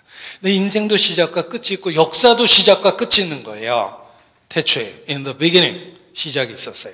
성경 제일 끝에 보면 내가 보니 처음 하늘과 처음 땅이 없어졌다. 역사가 끝이 난다고 되어 있습니다. 시작과 끝이 있습니다. 기한이 있고 목적이 있다는 거예요. 하나님은 이 세상을 기한을 정하셨고 기한 안에 이루어지는 목적이 있습니다. 여러분은 그 목적을 찾으셔야 돼요. 그래서 이 땅에 태어난 거예요. 하나님이라는 말은 무신론이 틀렸다는 걸 선언합니다. 하나님이라는 말은 유일신이에요. 다신론이 틀렸다는 겁니다. 천지를 창조하셨다고 했는데 이 물질세계죠. 삼라만상 우주입니다. 범신론이 잘못된 거예요. 범신론은 하나님을 대자연의 일부라고 보는 거예요. 범신론은 틀렸습니다. 하나님은 천지를 창조하신 분입니다. 이 대자연의 일부가 아니에요. 어떤 사람은 엘로힘이라는 신이 UFO를 타고 지구에 와서 생명공학을 통해 사람을 만들었다고 믿는 사람들이 있어요. 그런 얘기하려면 성경 밟고 얘기해야 돼요. 왜냐하면 하나님은 우주에 있는 고등생명체가 아닙니다. 우주를 만드신 분이에요. 범신론은 틀린 거예요. 창조했다고 돼 있죠. 히브리어로 바라인데 영어로 create, 무에서 유를 만들다 해요. 하나님은 만물의 기원이에요. 저절로 됐다고 이야기하는 진화론은 틀린 겁니다. 진화론은 끝없는 우연의 연속이에요. 우연히 그렇게 됐다고 이야기합니다. 그러고 보기엔 자연이 너무 신기하거든요. 그러니까 우연의 연속이라는 말을 쓰는 거예요. 그래도 너무 신기하죠. 앞에 수식어가 또 붙어 있다는 거 아십니까? 진화론은 기가 막힌 우연의 연속이라고 그래요. 이 세상이 존재하게 된 건 기가 막힌 우연의 연속이라고 합니다. 진화론이에요. 아닙니다. 하나님은 계획과 목적에 의해서 지혜롭게 설계하고 창조한 거예요. 우리가 살고 있는 세계는 무질서한 세계가 아니라 목적에 맞게 설계된 세계입니다. 창조하신 거예요. 자, 창세기 1장 1절이 사실이라면 수없이 많은 거짓으로부터 보호되고 구별됩니다. 기한이 있고 목적이 있습니다. 무신론과 다신론은 잘못된 것이며 범신론은 틀린 겁니다. 저절로 됐다고 하는 진화론은 잘못된 거예요. 태초에 하나님이 천지를 창조하시니라. 진리를 알면 수없이 많은 거짓으로부터 자유케 됩니다. 성경은 하나님의 말씀일 수밖에 없는 수없이 많은 증거를 갖고 있습니다. 하나님이 가라사대. 생각해 보십시오. 책은 책을 쓴 사람의 인격과 지적 수준을 반영합니다. 여러분이 어린아이의 책을 읽으셨습니까? 금방 알 수 있어요. 야, 이거 유치하다. 애들이 쓴 것 같다. 대학 교수의 책을 읽으셨습니까? 뭐 공부 많이 했네. 이거 연구 많이 했구나. 여러분은 어린아이의 책과 대학 교수의 책을 구별할 수 있습니다. 하물며 천지를 지은 창조주의 말씀은 쉽게 구별될 수 있어요. 그 수준과 능력이 다르기 때문에 그렇습니다. 성경 한 페이지를 읽어봐도 하나님 아니면 절대 할 수 없는 말씀이 가득합니다. 그 수준이 그렇습니다. 내 생각은 너희와 다르며 내 길은 너희와 다름이 하늘이 땅보다 높음과 같이 그러하다. 말 그대로 천지차이예요. 하나님 아니면 절대 이렇게 이야기할 수 없는 내용이 성경에 가득하다는 겁니다. 이사야서 34장 16절 찾겠습니다. 성경 1006페이지입니다. 이사야서 34장 16절.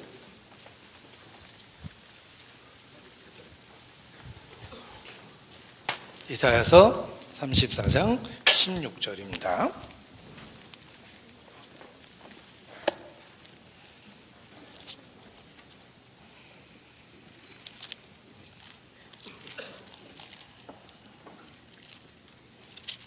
이사야서 34장 16절.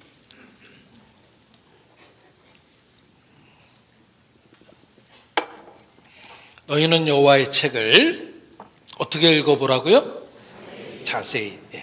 자세히 읽어보라. 이것들이 하나도 빠진 것이 없고 하나도 그 짝이 없는 것이 없으리니 이는 여호와의 입이를 명하셨고 그의 신이 이것들을 모으셨습니다. 성경은 자세히 읽으셔야 돼요. 여러분이 성경을 믿는다고 고백할 수도 있고 매일 들고 다닐 수도 있고 집에 몇 권 사서 꽂아놓을 수도 있지만 자세히 읽지 않으면 아무 소용이 없습니다. 성경을 자세히 읽으라고는 주 책입니다.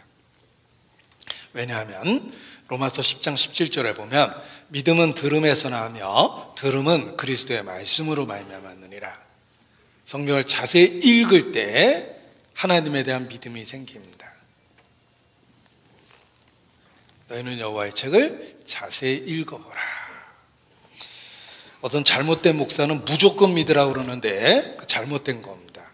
에이, 잘 몰라도 믿어야지. 그런 말도 있을 수가 없어요. 잘 모르면 안 믿어지게 돼 있어요. 자, 무조건 믿으라는 말은 맹신입니다. 한자로 이렇게 쓰죠. 망할 망자의 눈목자예요. 눈이 망한 게 맹신이고, 에이, 잘 몰라도 믿어야지. 혼미할 미자 써서 미신입니다. 혼미할 미자는 사거리가 있는데 어디로 가야 되는지 모르는 상태예요. 이쪽인가? 이쪽인가? 이쪽인가? 이쪽인가? 모르고 막 가면 이게 혼미할 미자예요. 여러분, 무조건 믿어도 안 되고 잘 모르고 믿어도 안 됩니다. 여호와의 책을 자세히 읽어보셔야 돼요. 알고 믿는 거예요. 바울 사도의 고백을 들어보십시오. 바울은 말합니다. 나의 의뢰한 자를 내가 알고 그가 그날까지 능히 이루실 줄 내가 확신함이라. 알기 때문에 바울이 된 거예요. 사도 요한도 마찬가지입니다. 하나님은 사랑이시라.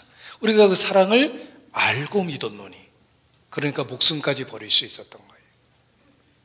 모르고 믿는 게 아닙니다. 무조건 믿는 게 아니에요. 알고 믿어야 돼요. 너희는 여호와의 책을 자세히 읽어보라.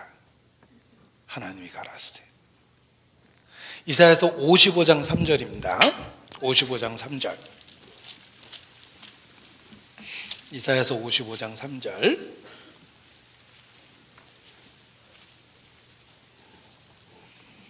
같이 읽죠.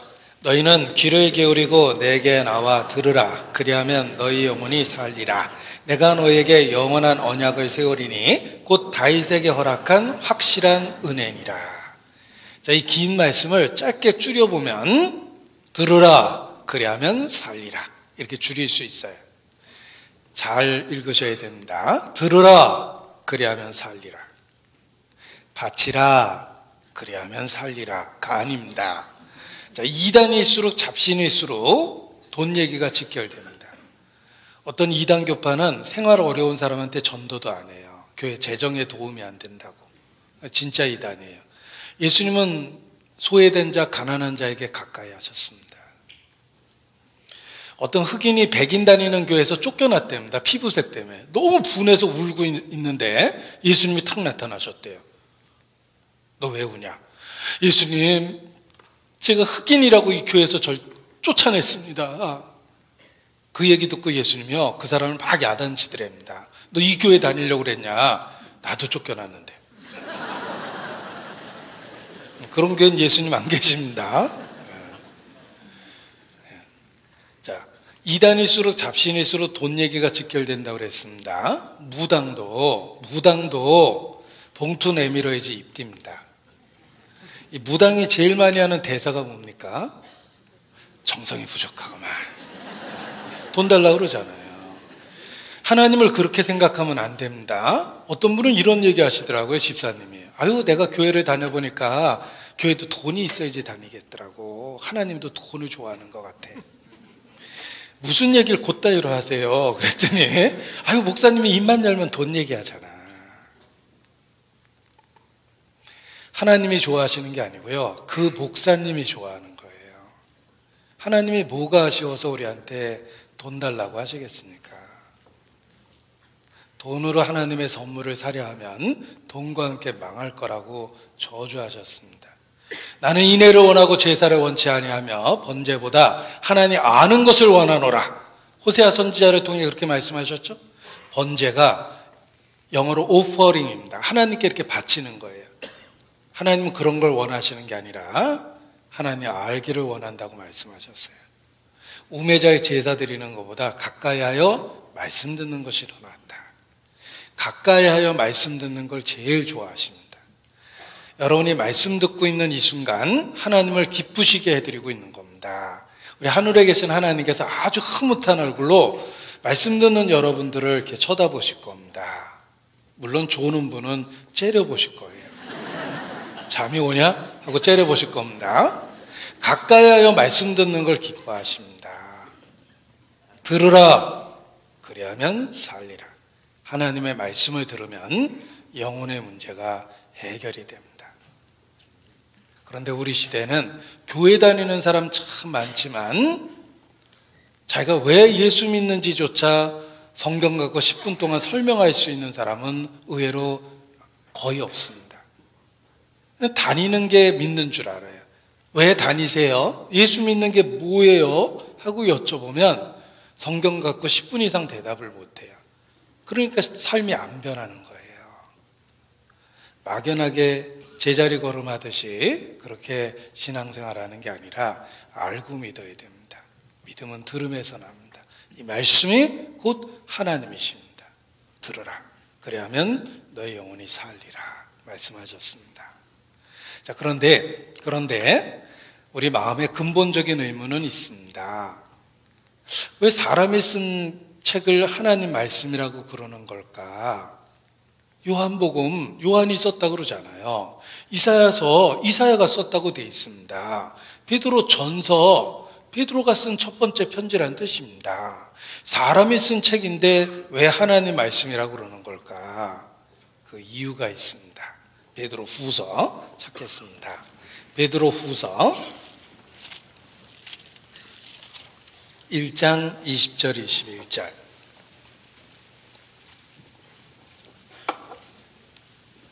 베드로 후서 1장 20절 21절 같이 읽겠습니다.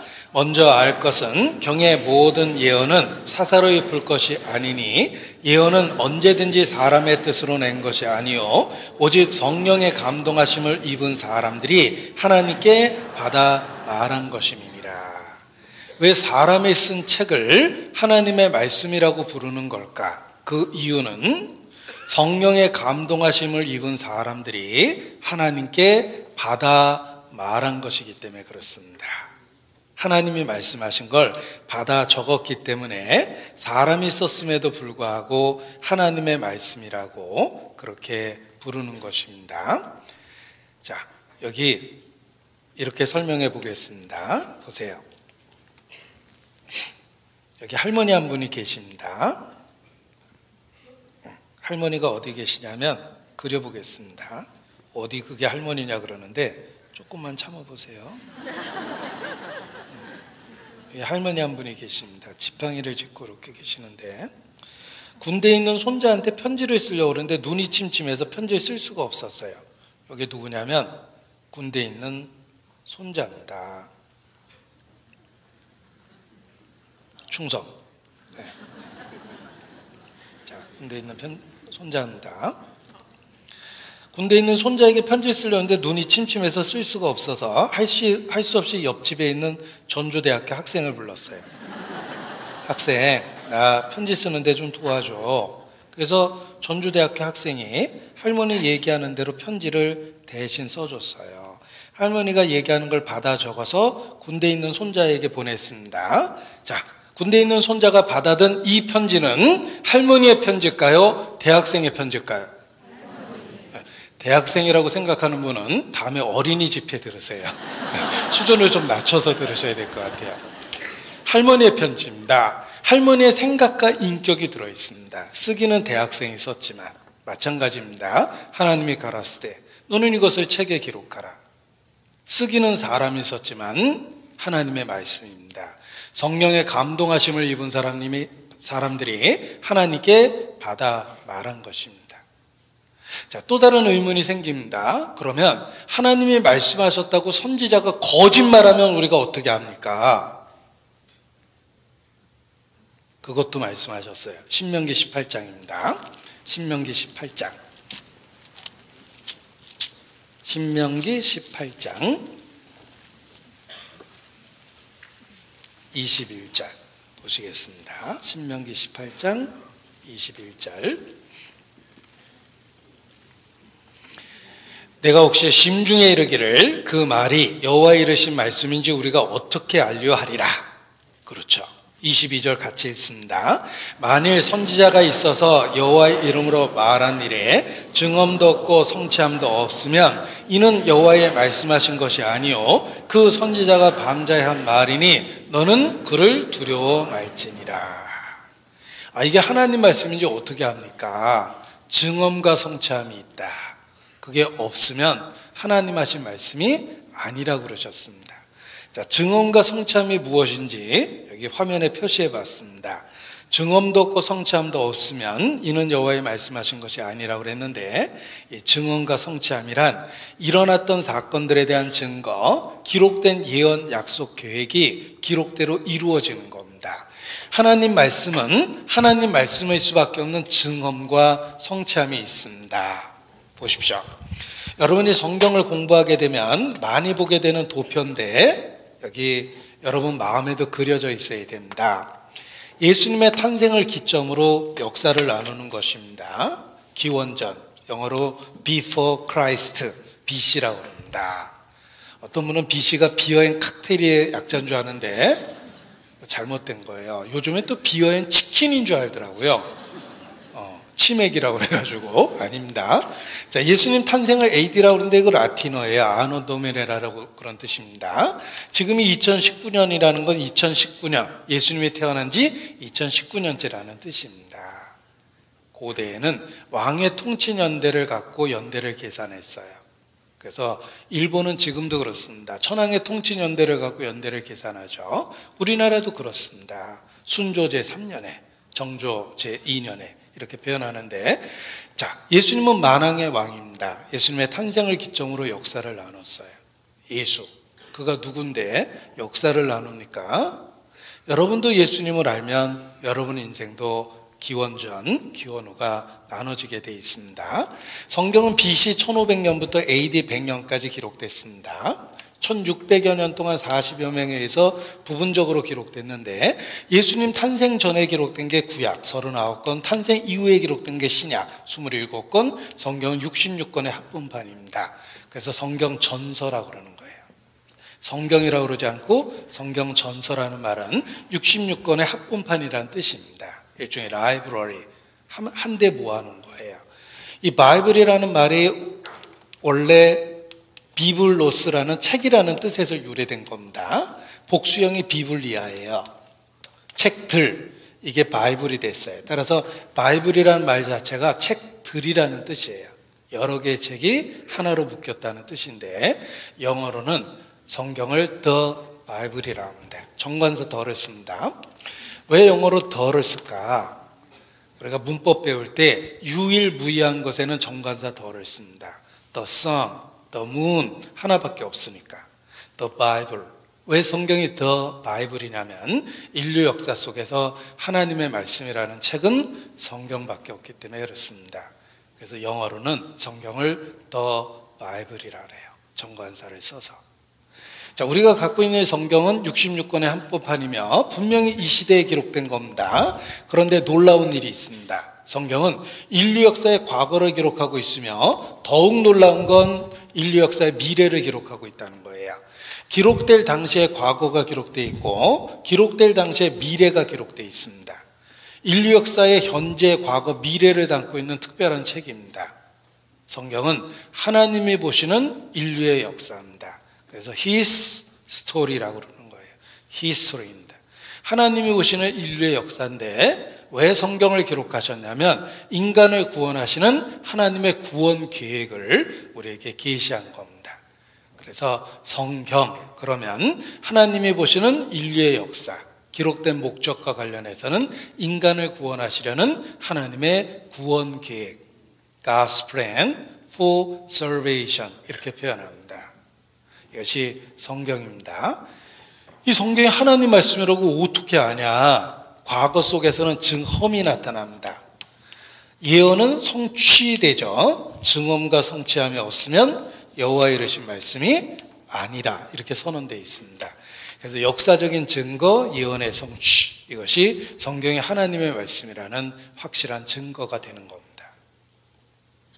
증언과 성취함이 없으면 여호와의 이르신 말씀이 아니라.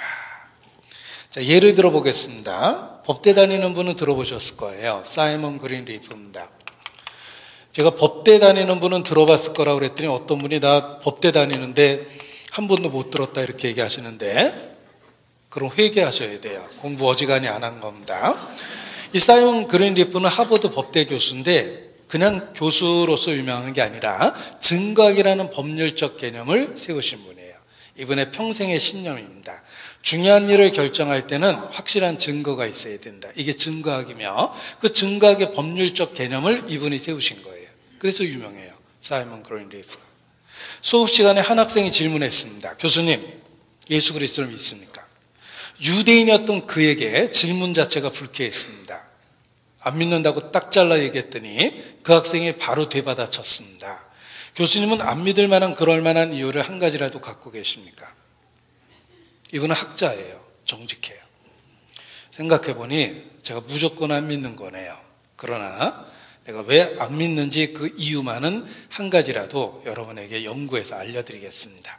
수업 시간에 약속하고 그리고 성경을 읽기 시작했는데 결론은 독실한 크리스찬이 됐고, 자기가 왜 믿게 됐는지를 복음서 기자의 증언이란 책을 통해서 소개합니다. 그 책의 서문에 이렇게 써 있습니다. 사실을 받아들이라는 정직한 마음 하나만 갖고 성경을 배우면 안 믿을 수 없다. 여러분도 그렇습니다. 사실을 받아들이라는 정직한 마음을 가지면 안 믿을 수가 없어요. 왜냐하면 증거들을 보게 될 겁니다. 예언의 성취를 보게 될 겁니다. 하나님 말씀하십니다. 나는 여호와라. 이전 일에 어떤 것도 너희에게 구하리라. The former things. 역사의 이전을 보여주십니다. 장차 당할 일을 너희에게 진술하리라. 이 일이 이루어지기 전에 너희에게 미리 말한 것은 이 일이 이루어질 때 너희로 믿게 하기 위해서라. 장차 당할 일을 너희에게 알려주시겠다고 말씀하십니다. What is going to happen? 쉬운 영어 번역에 그렇게 돼 있어요. 무슨 일이 있을지 얘기해 주겠다. 이전 일에 어떤 것도 너희에게 보여주겠다. 역사 속에서는 증거가 있고 예언 속에서는 성취가 있습니다. 너희가 나를 여호와인 줄 알리라. 그렇습니다. 여러분, 성경에서 역사적 증거를 배워보고 예언의 성취를 배워보면 안 믿을 수가 없습니다. 사이먼 그린리프처럼. 그렇다면 어떤 역사적 증거가 있는지 찾아보도록 하겠습니다. 태초에 하나님이 천지를 창조하시니라. 하나님은 역사를 처음부터 기록하셨죠. 인간 역사의 처음부터 기록하십니다. 역대상 1장 찾겠습니다. 인간 역사의 시작입니다. 역대상 1장 609페이지입니다. 자, 역대상이라는 말은 역사책 상편이라는 뜻입니다. 이 만화책 많이 보신 분은 금방 눈치채는데 이거 하편 있다. 그런데 하편도 있습니다. 자, 역대상 1장 보십시오. 거기 최초의 사람이 나옵니다. 누굽니까? 누구죠? 네, 아담입니다. 최초의 사람은 아담이에요. 아메바가 아닙니다. 아담입니다.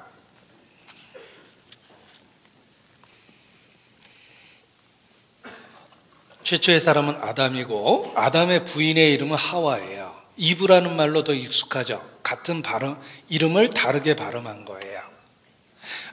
최초의 사람은 아담, 그리고 그의 부인의 이름은 하와.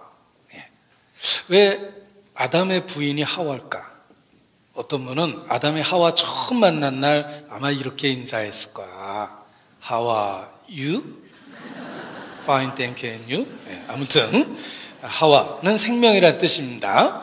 자, 역대상 1장 제가 읽어드립니다. 아담 세노스케나 말레아레노 부드셀라라멘 노아세만 야벳 야벳은 구마이가 마카마데 야간가 두바이가 메스카 디라스 구마나다 아스나스 디바카 도알마와 야원의 아들 엘사 다시상 기든가 도나니비더라 하고 제가 읽었는데, 어떤 분은 야 뭐 성경 랩이 다 있네? 뭐 그러는데 랩이 아니고요, 족보입니다. 사람 이름이죠. 족보예요. 성경에는 2930여 명의 이름이 기록되어 있고 1551곳의 지명이 기록되어 있어요. 가장 많은 사람이 기록된 책 성경입니다. 제가 가장 많은 사람의 이름이 기록된 책이 성경이라고 그랬더니 어떤 분이 더 많이 나온 책도 있어요 그러더라고요. 뭔데요? 하고 여쭤봤더니 전화번호부 이러는데 졌다 그랬습니다. 전화번호 빼고 제일 많은 이름이 나옵니다. 이 인류의 족보예요. 하나님이 아담 때부터 족보를 하나하나 이야기해 주셨는데 놀랍게도 여기 기록된 이름이 고대 민족의 이름, 고대 도시의 이름과 일치합니다. 여러분 콘스탄티노플이라는 도시에 가보면 콘스탄틴 대제 이름을 딴 거예요. 알렉산드리아라는 도시의 이름은 알렉산더 대왕의 이름을 딴 겁니다. 오래된 도시나 오래된 민족은 그들의 민족적 지도자의 이름을 딴 것인데 놀랍게도 성경에 기록된 이름이 고대 도시나 민족들의 이름 속에 다 나옵니다. 사실을 기록한 거예요. 과거 역사를 추적하는 걸 고고학이라고 합니다. 고고학은 근대 과학이에요. 옛날에는 먹고 살기 어려웠기 때문에 과거에 대한 관심조차 없었는데 우리 시대에 과거에 대한 관심을 갖게 됐습니다. 고고학은 근대 과학입니다. 오래된 도시를 파서 과거를 추적하는데 아무데나 파는 게 아니라 오래된 도시를 팝니다. 도시는 조건이 있어요. 넓은 평야지대가 있어야 되고 그리고 적의 침입을 막을 수 있는 산세가 있어야 되며 많은 사람이 생활할 수 있는 강이 있어야 되고 사통팔달의 천연의 도로가 있어야 돼요. 이것이 도시입니다. 이런 도시의 조건은 천연적인 조건이기 때문에 옛날에도 도시면 지금도 도시일 수밖에 없어요. 고대 건축물의 재료는 돌입니다. 돌은 견고하죠. 그러나 돌은 파괴되면 이동이 불가능해요. 너무 무거워서. 따라서 파괴된 도시를 재건할 수 있는 방법은 흙을 덮어버리고 그 위에다 다시 도시를 만드는 거예요. 오래된 도시는 이걸 반복하다 보니까 지대가 높아져요. 이 높아진 언덕지대를 고고학에서는 텔이라고 그러고 아무데나 파는 게 아니라 텔을 파는 거예요. 텔 아비브라고 그러죠. 아비브의 언덕이라는 뜻을 갖고 있어요. 이 언덕지대를 파면 과거 역사가 시간별로 드러나게 돼 있어요. 단계적으로. 이것이 고고학입니다. 넬슨 글룩이라는 고고학자는 지금까지 25,000번의 발굴 작업이 있었다고 이야기합니다. 그는 말하기를 성경과 어긋난 역사적 발굴은 단 한 건도 없다라고 얘기합니다. 그래서 고고학의 기본은 성경이에요. 성서 고고학, 익숙하죠. 비블리컬 아케올로지라고 합니다. 불경 고고학 이런 거 없어요. 사서삼경 고고학 이런 거 없습니다. 코란 고고학 그런 거 없어요. 오직 성서 고고학이에요. 과거 역사를 추적하는 고고학은 성경과 직결됩니다. 정확한 역사를 담고 있기 때문에 그래요. 정말 하나님 말씀이에요. 우리의 과거를 정확하게 얘기해 주고 있습니다. 친어머니는 아이가 태어날 때 이야기를 해줄 수 있고 내 몸에 흉터가 언제 생겼는지 친어머니는 얘기해 줄 수 있습니다. 창조주기 때문에 인간 역사의 과거를 정확하게 말씀하십니다. 성경은 고고학적으로 사실입니다. 예를 들면 영국의 대형 박물관 관장을 오래 했던 프레드릭 캐넌은 은퇴하면서 자기는 유물 속에서 평생을 살아왔는데 성경과 다른 유물은 결코 본 적이 없다. 대형 박물관의 유물 3분의 1 이상이 성경과 연관되어 있다. 이런 이야기를 회고록에 썼습니다. 또 히타이트라는 제국이 있었습니다. 일반 역사에는 나오지 않았고 오직 성경에만 해족속, 그래서 히타이트에 대한 이야기가 28번 나왔는데 우리 시대에 히타이트라는 제국이 사실이라는 걸 나중에 입증해냈어요. 성경은 히타이트에 대한 이야기를 28번이나 언급하고 있습니다. 성경만큼 인류 역사의 과거를 정확하게 이야기하고 있는 책이 없습니다. 성경은 한마디로 고고학적으로 사실입니다. 보세요. 이게 설명드린 텔입니다. 언덕지대를 파들어가면 과거 역사가 나타나는데 비블리컬 아케올로지는 성서 고고학이며 성경에 있는 역사에 대한 탐구 이렇게 돼 있죠. 성경대 고고학, 유적 발굴이 성경의 진정성을 지지한다. 성서의 세계, 기적의 무대는 정말 존재했다. 실제 역사적 사실에 입각한 것이 성경이다 라고 월간과학은 말합니다. 수많은 고대의 지명들과 민족들의 이름 속에 노아 손자의 이름이 남아있다. 아수르는 아시아, 여하는 그리스, 보순 리비아, 엘람은 페르시아의 티브리식 이름이다 라고 이야기합니다. 흥미로운 성경 본문에 관련한 많은 역사적 자료들이 있다. 성경 기록 사실에 가깝다. 성경 속의 기록 정확성도 없다. 소돔과 고모라 성 찾았고 성서의 신비 점차 모습 드러내며 유적 발굴했다. 소돔 고모라 사해 부근에 실존했고 사해 인근에 실제했다. 소돔 고모라 정말 있었다. 로마 대학 발굴 토판 문서에서 확인했고, 구약 성서에 등장하는 에돔 민족의 유적과 유물이 이스라엘에 대량 발굴되었으며 다윗 왕 성서 외적 물증 찾았고, 또 모세의 법궤 보관 장소 실증 비문도 발견했다. 헐리우드에서 만든 그 인디애나 존스 영화 1편은 이 모세의 법궤를 찾아다니는 활극입니다. 그의 직업이 고고학자거든요. 영화 속에서도. 이 모세의 법궤 보관 장소 실증 비문도 발견했고, 구약의 아브라함의 실존 인물이며 시리아에서 쏟아진 유물, 창세 홍수 기록된 판석도 발견됐다.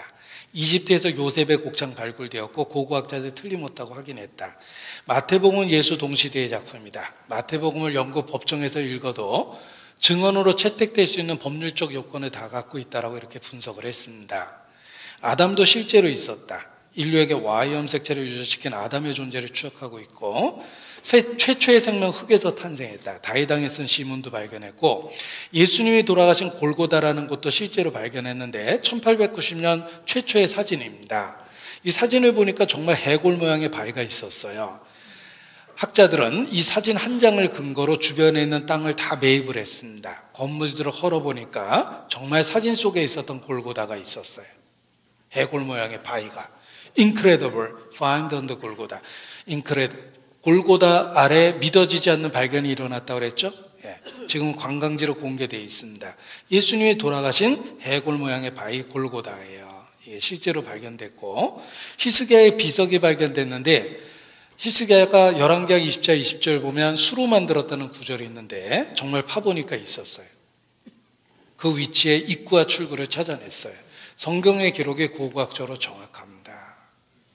그래서 고고학 발굴 현장에 가면 성경을 놓고 중동 지방에서는 땅을 판답니다. 그리고 발굴하다가 의문이 생기면 성경의 기록과 확인한다, 비교한다, 이런 이야기를 합니다. 고고학자의 이야기를 들어보겠습니다. Horn shaft visually tells how King David captured the city and brings the Bible to life. When we saw this, we suddenly saw exactly how the picture came together. And many times when we do excavations, we also don't know what we're looking at. And then we have to go to the Bible, and that starts explaining it. So it's the Bible and the excavations and the Bible coming together, giving us the full picture of ancient Jerusalem. Further down, they found where men became kings. 자, 고고학 발굴 현장에서 성경은 그대로 쓰이고 있다는 겁니다. 한 번도 기록과 어긋난 발굴 작업은 없다라는 겁니다. 이 성경의 사실성을 믿고 부자가 된 사람이 20세기 최고의 부자인 록펠러입니다. 록펠러는 창세기 14장을 읽다가 역청구덩이에 군사가 빠졌다는 구절을 읽게 됩니다. 역청구덩이는 유전지대 휘발성 있는 게 날아가고 찌꺼기가 남아서 늪지대가 형성된 건데, 얼마나 석유가 많이 나왔으면 군대가 빠질 정도의 역청구덩이가 있을까?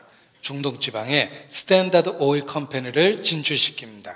유기물질인 석유가 사막에 있을 거라고 아무도 생각하지 않던 시절에 록펠러가 성경 구절을 통해서 확신을 갖고 석유회사를 진출시켰는데 정말 석유가 나왔어요. 스탠다드 오일 컴퍼니는 석유를 독점했습니다. 그걸 국가에서 여러 석유 메이저로 해체시켜 놓은 거예요. 석유를 통해서 최고의 돈을 벌었습니다. 그러니까 록펠러예요. 이 이야기는 스탠다드 오일 컴퍼니에 있는 모든 직원들이 알고 있었고, 모든 직원이 성경을 열심히 읽었답니다. 우리 회장님도 이거 읽다가 부자가 됐대. 한 직원이 출애굽기 2장 3절에서 모세 어머니가 갈대 상자에 역청을 발랐다는 구절을 찾아냅니다. 노예였던 모세 어머니가 역청을 발랐다는 말은 쉽게 구했다는 뜻입니다. 근처에 석유가 난다. 회사 제한제도를 통해서 제출했고, 회사에서는 찰스 피투스쿠스라는 지질학자를 그곳에 파견했는데 며칠 있다 연락이 왔습니다.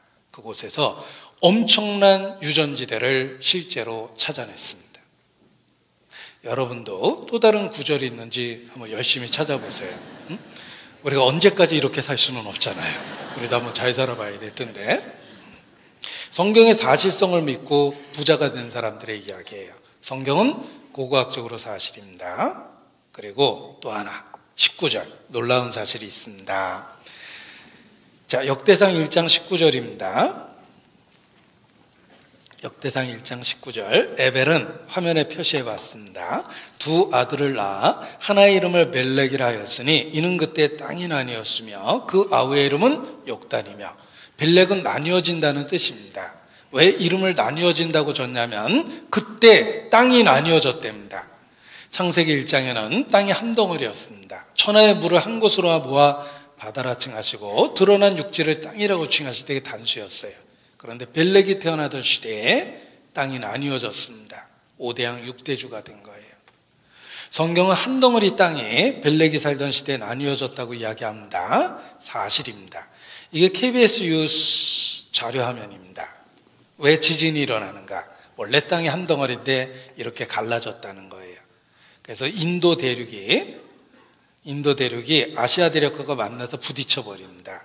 여기가 히말라야 산맥이에요. 왜 이런 특별한 모습을 갖게 됐는지를 알게 됐습니다. 원래는 땅이 하나였다예요. 멜렉이 살던 시대에 나뉘어졌습니다. 이게 인도 대륙이라고 그랬는데 영상 보여드리면 인도 대륙이 떠다니다가 아시아 대륙하고 만나서 부딪힙니다. 부딪힌 부분이 점점 높이 솟아나게 돼 있죠. 거기가 히말라야 산맥이 되고 가장 높이 솟아오르는 부분이 생깁니다. 8,848m까지 솟았어요. 이게 에베레스트 정상입니다. 왜 이런 모양을 갖게 됐는지도 알게 됐어요. 이것이 우리 시대에 밝혀진 사실이고 교과서에도 나옵니다. 교과서에 대륙 이동설이라고 해서 하나의 대륙이 갈라졌다고 이야기하는데 또 다른 말로 판구조론이라고 그래요. 지판이 떠다니고 있다는 뜻인데 대륙은 천천히 이동하고 있다. 우리가 살고 있는 대륙이 움직인답니다. 목욕탕에 띄어놓은 스티로풀처럼 대륙이 움직이고 있는데 땅이 움직인다. 예, 지금도 벌어집니다. 벨렉이 태어나던 시대 땅이 세상이 나뉘어졌고 주께서 땅을 진동시켜서 갈라지게 했다고 기록하고 있습니다. 우리가 살고 있는 땅이 벌어지고 있어요. 여러분 이거 오려서 여기다 붙여보면 딱 들어맞아요. 한 덩어리인데 갈라진 거예요. 이게 수심의 차이가 있어서 그렇지 실제로 한 덩어리인데 갈라진 거랍니다. 지진이 나는 걸 빨간 점으로 찍어서 표시해보면 지판의 경계선이라는 걸 알 수 있어요. 이거 볼 때 졸면 점 찍힌 대로 이사 갑니다. 집을 사도 이상한 데다 사는 안타까운 분이 있는데 수업 시간에 졸다 그렇게 된 거예요. 자, 이 빨간 점이 지진 나는 지대인데 여기가 일본이에요. 일본 큰일 난 나라예요. 지판의 경계선에 섬이 떠 있으니 갈수록 지진이 많아집니다. 일본 열도는 사라집니다. 일본의 학자들도 잘 알고 있기 때문에 일본의 대정책 중에 하나 해외 부동산 구입이에요. 남미 쪽으로 본토보다 더 큰 땅을 사놨다는 이야기 들어보셨습니까? 일본은 처음부터 해외 부동산 구입을 대정책 첫 번째로 삼았어요. 일본 열도는 사라진다예요. 지판의 경계선에 섬이 떠 있습니다. 얼마나 다급했으면 독도라도 건져보자고 저렇게 생떼를 쓰고 있습니다. 불쌍한 나라예요.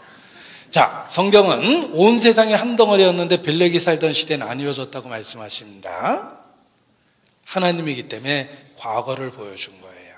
그리고 사람이 무엇인지도 정확하게 알려주십니다. 사람이 무엇인지. 창세기 1장 29절입니다. 보세요. 창세기 1장 29절, 27절. 창세기 1장 27절. 같이 읽겠습니다. 하나님이 자기 형상 곧 하나님의 형상대로 사람을 창조하시되 남자 여자를 창조하시고, 사람을 하나님이 자기 형상 곧 하나님의 형상대로 만드셨답니다. 사람은 특별합니다. 보세요. 태초에 하나님이 천지를 창조하셨습니다. 우주를 창조한 게 아니라 천지를 창조하셨어요. 영어 성경에도 universe가 아니라 the heavens and the earth, 천지를 창조하셨어요. 지구를 딱 떼서 얘기했죠. 이 거대한 우주를 하늘이라고 묶으시고 지구를 딱 떼서 얘기한 건 지구가 특별하다는 뜻이에요. 천지를 창조하셨는데 지구가 특별한 것은 사람이 있기 때문에 특별한 겁니다. 하나님이 동물은 잔뜩 만드셨어요. 그런데 사람은 딱 하나를 만들어서 하나씩 늘려가셨어요. 사람은 동물이 아니라는 거예요. 우리는 하나씩 하나씩 늘려나간 특별한 제품이에요. 작품이에요. 끝날 때가 되면 말이 헛나갑니다. 이제 곧 끝난다는 걸 눈치채도 됩니다. 자, 우리는 대량 생산한 제품이 아니라 하나밖에 없는 작품이에요. 아주 인간을 특별하게 만드셨어요. 그 이유는 하나님의 형상이기 때문에 그렇습니다. 보세요. 여기 장갑이 있습니다. 장갑은 손의 형상이며 장갑은 손을 위해서 만들었습니다. 손이 없어지면 장갑은 쓸데가 없어요. 장갑은 손을 위해서 손의 형상으로 만들었기 때문입니다. 장갑은 손을 만날 때 존재 목적이 생기고 가치가 생깁니다.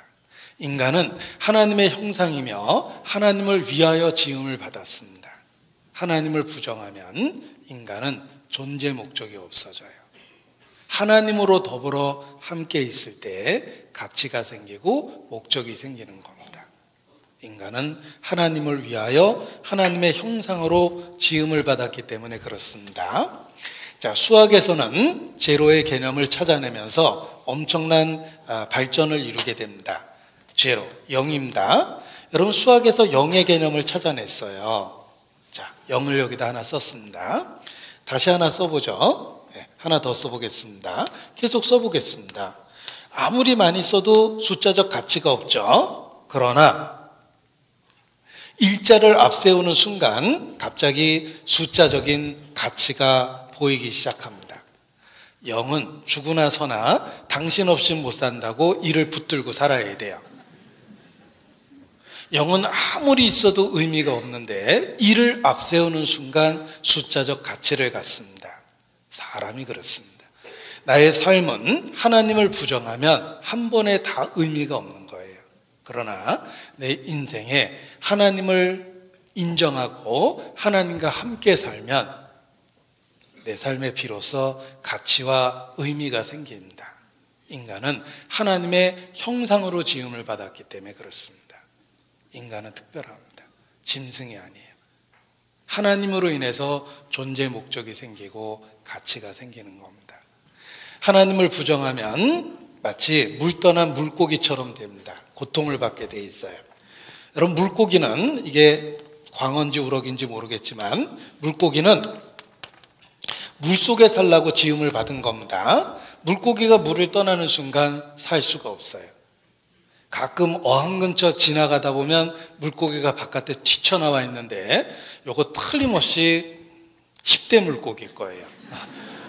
난 여기가 답답해. 괜히 반항하느라고 튀쳐나왔는데 나오면 그때부터 헐떡이고 끝까지 참으면 죽는 거예요.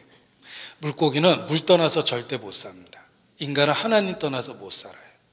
하나님 떠나는 순간부터 우리의 삶에 고통이 시작되고 끝까지 버티면 너희 죄 가운데서 죽으리라. 영원히 잃어버리는 거예요.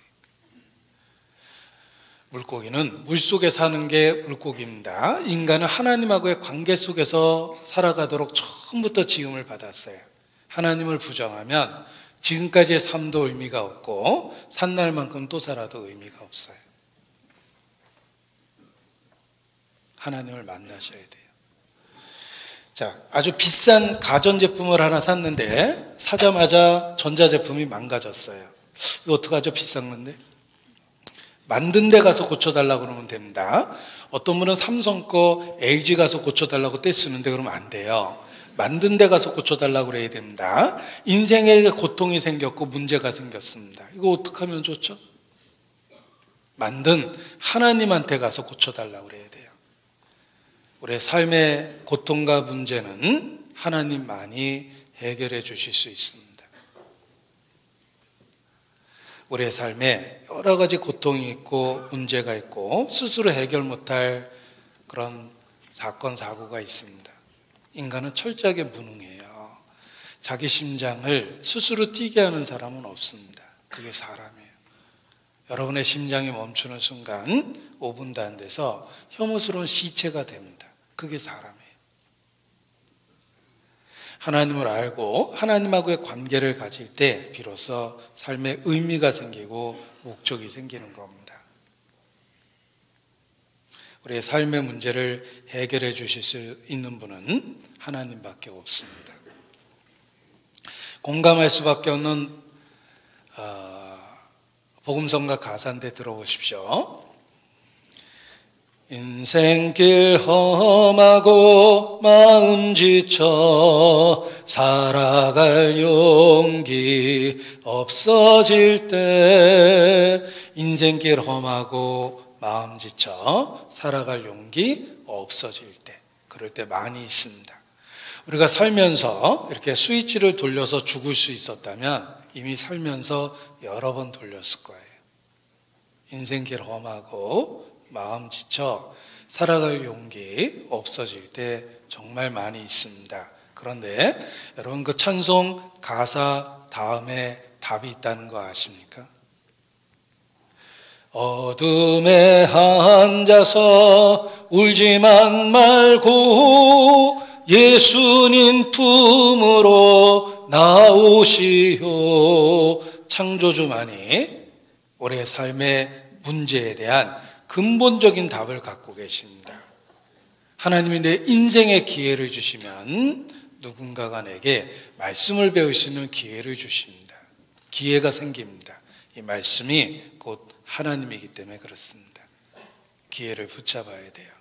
제가 장담하건대 말씀 배울 수 있는 기회를 줘버리는 사람은 당첨된 복권을 찢어버리는 것보다 더 어리석은 행동을 하는 겁니다. 하나님이 기회를 주신 거예요. 기회를 붙잡으셔야 돼요. 저는 전도하는 사람이기 때문에 정말 잘 압니다. 여러분이 말씀을 듣고 배우는 것은 결코 우연이 아닙니다. 보이지 않는 하나님의 손이 인도하시고 기회를 준 거예요. 기회를 붙잡아야 됩니다.